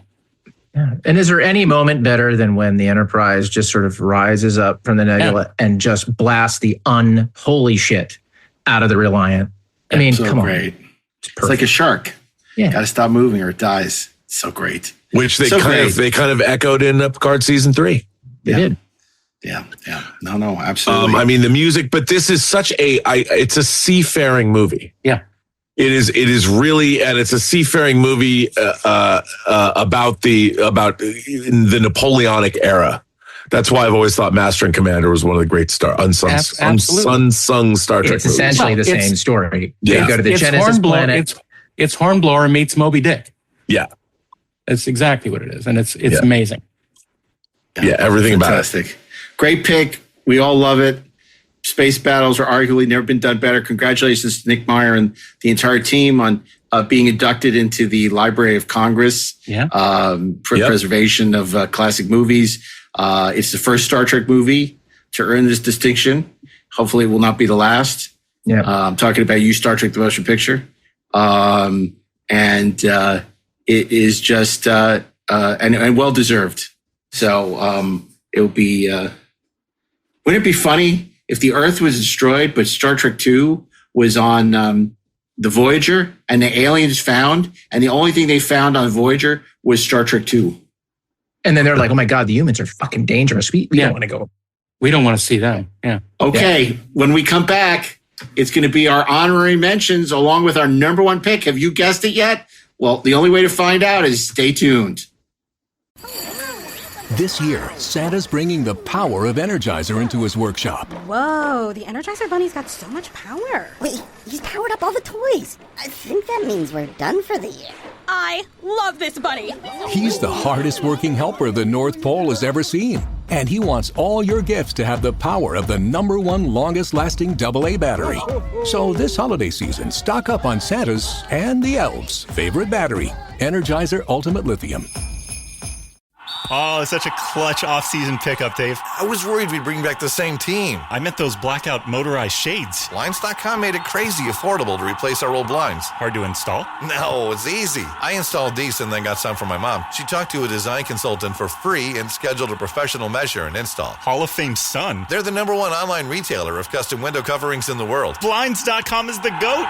Shop up to 45% off select styles, plus a free professional measure during the Blinds.com year-end blowout. Rules and restrictions may apply. Okay, we're back. And before we reveal our number one pick for top 10 Star Wars episodes ever, we're going to reveal our honorary mentions. These are episodes. These are personal preferences rather than a group decision, and that of episodes that could or should have been on our top 10 list. So as always, we'll start with Robert Meyer Burnett for his pick. Well, I keep thinking about futile efforts to try and get inside the Death Star, the trench runs and all that. One of my favorite, there's not really there is an enemy shooting back, but the Enterprise in the original series faced essentially a Death Star, a Borg cube, call it what you want. But we all know it as the Doomsday Machine. And again, trying to see the Enterprise do battle with an essentially an unstoppable weapon that had a formidable, its energy beam took out one starship already. And I'll tell you something, when I was a little kid, and when you see the Constellation, when you first see the Constellation, and every time it aired when I was a kid, I was terrified. I'm like, what could do that? Because we've seen starships. In the Omega Glory, you see a starship in orbit around a planet, the Defiance disappearing in the Tholian web. But you'd never see, in the Ultimate Computer, you see some things happening, but not like this. And then we beam aboard her and we see something smash through the deflector shields, and it's terrifying. You can't even go up to the bridge. No, you can't go. There is no bridge. I will say there's auxiliary control. And I will say this. I do think that the visual effects in 2008, when they did the remastering of the original series, what they did with the close-ups of the Constellation are pretty great. With the rocks bouncing. Oh, it's so funny. I was about to disagree with you completely, but then you said the right thing. Yes, the close-ups of the Constellation. The close-ups of I'm talking about the Constellation. Yeah, but the rest I'm not going to talk about anything else. Yeah, I'm just going to say the close-ups of the Constellation. Yeah, that stuff's great. I saw someone else do a different version of it that was which was terrific. That's my preferred version. But I was. Again, they added to the level of destruction, and I have to say, you cannot be a Star Trek fan as a kid. I got in trouble because I burned up 4 or 5 versions of the Enterprise, and I was sticking a sheet styrene. I would stack it up and then put it in and slam it in and make the dry brush metal on it. And after I burned the thing in, and oh man, I burned. And then up your mother looked at you and said, "What have you done?" And he said, "What he always had to do: turn death into a fighting chance for life." My mother did not understand why I had 12 Starship Enterprises, in her words, hanging from my ceiling, and one of them was burned up. She didn't get it. And I said, "Mom, they're not Parents the Starship don't Enterprise. understand. They're all different ships." See, how can you say Rob's old? He's still a kid. He probably still has those 12 ships hanging in his I wish I did. I wish I did. I did have them for a while. It's hard to keep 12 AMT Enterprises intact when you move. Yeah. I bet. Yeah. I still wish we hadn't cut the Mego Space 1999 Eagle from the free Enterprise in your room, in Rob's room. Okay. Well, I wish I still had that. I don't know where it went. Yeah, I don't know where it went either. I never had one. I wanted to get it after the movie. I don't know where it ended up. I still have. Well, you can buy one now. I know they're doing replicas, but I'm not sure I want a replica. It's like, what do you need a replica when they make beautiful eagle? Anyway, that's neither here nor there. We're doing honorary mentions, top 10 Star Wars, Star Treks. And that's Ashley Edward Miller with his pick. That's Ashley Edward Miller for his pick. Well, it's not a question. At the moment, I seem to be frozen, and I don't know why. Well, you're not frozen for us. Okay, you're not. Okay, cool. Everything is fine again. Everything is good. Okay, good. So my honorary mention is the 22nd episode of season 4 of Deep Space Nine, To the Death. It's another Men on a Mission episode, but this time the men on a mission are the crew of Deep Space Nine, the Defiant, and a bunch of Jem'Hadar, led by a plucky newcomer named Weyoun, a Vorta who would come back again and again and again.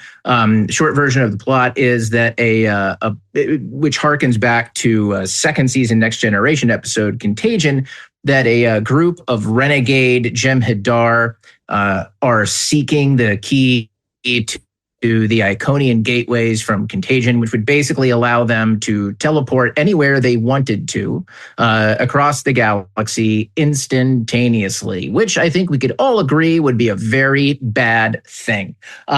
This episode it's so delightful. The action is so great. The dialogue is so great. And by putting these two cultures together, it really teaches us something about both of them in contrast. There's a terrific exchange where first Metaclon, who's the leader of the Jem'Hadar forces, before they go into battle, played by Clarence Williams III. White. Correct. He's passing out the Ketracel White, which is what keeps the Jem'Hadar loyal to the Dominion. Basically, they keep them addicted to drugs. And he says, "I am first a Metaclon, and I am dead. As of this moment, we are all dead. We go into battle to reclaim our lives. This we do gladly, for we are Jem'Hadar. Remember, victory is life." And then, perfectly, O'Brien says, "I am Chief Miles Edward O'Brien. I am very much alive, and I intend to stay that way." Which gets an amen from Cisco. And it just tells you everything about both of these groups and what the contrast is between them. And it gives you an idea of why this episode is so delightful and why it's so cool. Yeah, that's a great pick. That's the ultimate mod squad. Those Jem'Hadar teaming up with with our Deep Space Nine crew to fight the Jem'Hadar on the planet. It's just great. It's terrific. That's another Men on a Mission or Aliens on a Mission. You know, again, we love the episode, obviously, the Weyoun, but as far as why it would be appropriate for this list, it's just a perfect, mission based, and the fight is great, and people die, and it's a wonderful episode of Deep Space Nine. Great pick. Okay, that brings us to Darren Dochterman and his pick for honorary mention. My honorary mention focuses on one of the essential elements of warfare, and that is subterfuge and espionage. And the best representation of this in the original series is in the third season episode, The Enterprise Incident. It is a great tale about apparently Captain Kirk going crazy and forcing the Enterprise into the neutral zone, which is completely against the rules, mind you. And we have the tale of Kirk losing his faculties so that the Federation and the Enterprise is blameless in the situation. And it's apparently figured out between Spock and Kirk the way to get through this is to fake Kirk's death with the Vulcan death grip. In front of all the Romulans. I don't know why the Romulans wouldn't know that there isn't a Vulcan death grip. I think if any race were to use a death grip, it would be the Romulans. But anyway, that's neither here nor there. We get a great sequence of Kirk infiltrating the Romulan ship, dressed as a Romulan, and his mission is to steal the cloaking device. This magical device that renders the opponent's ships invisible. And luckily, there's a socket on the Enterprise that fits perfectly, and Scotty plugs it in, and everything works fine. It's a fun episode. We get to delve into the society of Romulans a little more and learn how they value their women, their female compatriots, the women. And Spock has a dalliance with the female commander of the Romulan fleet. And it's a great episode. I enjoy it tremendously. Shatner overacts a little bit, but it's completely within character and reasonable for the time. I love it so much. And we get to meet Sub-Commander Tal, which is a lot of fun. He's the greatest. Funny, this episode is also in our upcoming episode, Top 10 Star Trek Stings. Dun, dun, dun, dun. That will be number 1 on that. I'm going to save you the trouble of listening. So now you know. Okay, so that brings us to my honorary mention. My honorary mention for our top 10 Star Trek Star Wars episodes is an episode of Star Trek Enterprise. It's the Battle of Azadi Prime in Azadi Prime, and it completes in damage. It is there's a lot of pyro, a lot of things explode, a lot of fighting, and it ends or is the penultimate ending of the Xindi arc. And of course, this is the end of towards the end of Star Trek's Silver Era, and this is really at that point CGI visual effects are able to be a little more ambitious, and they're able, despite that, there's still a lot of pyro. By the time you get through a lot of space combat, it becomes more about the pyro work. But it's well done. It's exciting. And for fans of Enterprise, it was a very exciting culmination to the arc of the third season encounter with the Xindi. Good stuff. Okay. And that brings us to number 1. You may have guessed it. Maybe you didn't, but you're about to find out. So Ashley, if you will, reveal our number 1 pick for our top 10 Star Trek Star Wars episodes. So in the fall of 1997, the 6th season of Deep Space Nine began with an experiment that Star Trek, at least, had never run before, essentially making each successive episode serialized. Think of it as if you will, as a limited series in Star Trek, or one 6-part episode. And the culminating episode of this little experiment, episode 6, was Sacrifice of Angels. They were outmanned. Thousands of Dominion ships will come pouring through that wormhole. Outgunned. We're gonna fight our way out of this! And running out of time. To the conquerors of the Federation. Now, Starfleet's last chance at victory. Take us into the wormhole. Only gonna meet a couple of thousand Dominion ships. Is pure suicide. Here they come. Star Trek Deep Space Nine. Sacrifice of Angels was, there are lots, like I said earlier, there are lots of episodes of Deep Space Nine that dealt very explicitly with war. There are lots of episodes of Deep Space Nine that have great moments in combat, depict characters in it incredibly well. But what Sacrifice of Angels has, and, again, Deep Space Nine did this stuff, again and again, but almost never quite so effectively as in Sacrifice of Angels. Huge fleet battles. Why was it so effective? Not just because the special effects were cool, which they effing were. It was because they had spent 6 episodes building up the stakes, turning this into something that we wanted. There was a promise that was made at the end of the 5th season, at the very end of Call to Arms, the 5th season finale, where Gul Dukat, having conquered Deep Space Nine, walks into Sisko's office and finds a baseball. And that baseball is a promise that Sisko will be back. And that promise is kept in Sacrifice of Angels. There's lots of great moments in this episode. I think, if there's one I had to kind of point out as the fist pump moment, it would be the Klingons just appearing, just a fleet of them to kick ass and chew bubblegum. And we all know that the Klingons do not chew bubblegum.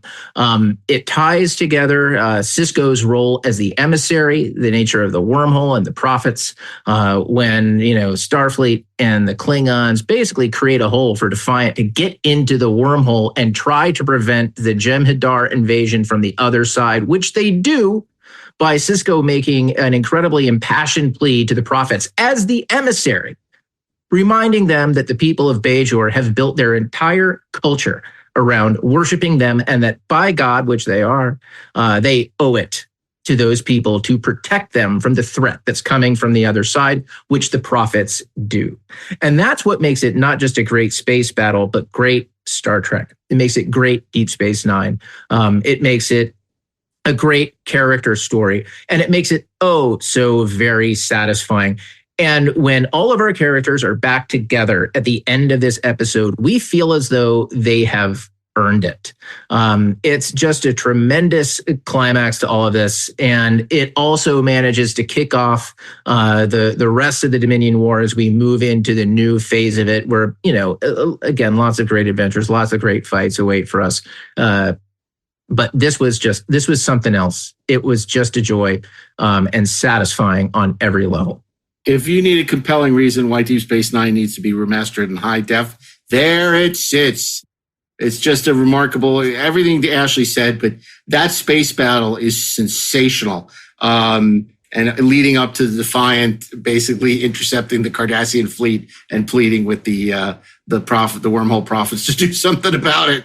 It is just phenomenal. It is beautifully storyboard and executed. And Deep Space Nine did a couple of these battles, obviously Favor the Bold in the finale as well, What We Leave Behind. But I think what Ashley says, as great as those battles are, and they are great, Sacrifice of Angels did it in service of the perfect plot machinations. And that's why it so works. And to see the entire Federation fleet, all these ships we love so much, and the Klingons and the Romulans going at the Dominion is just, it's the stuff Star Trek movies should be made of.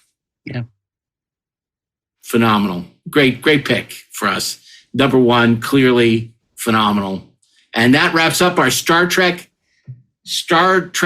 Wars ever list. Our Star Trek Wars, our Trek Wars episode. And it brings us that much closer to the end of the holiday countdown, but we're not done yet.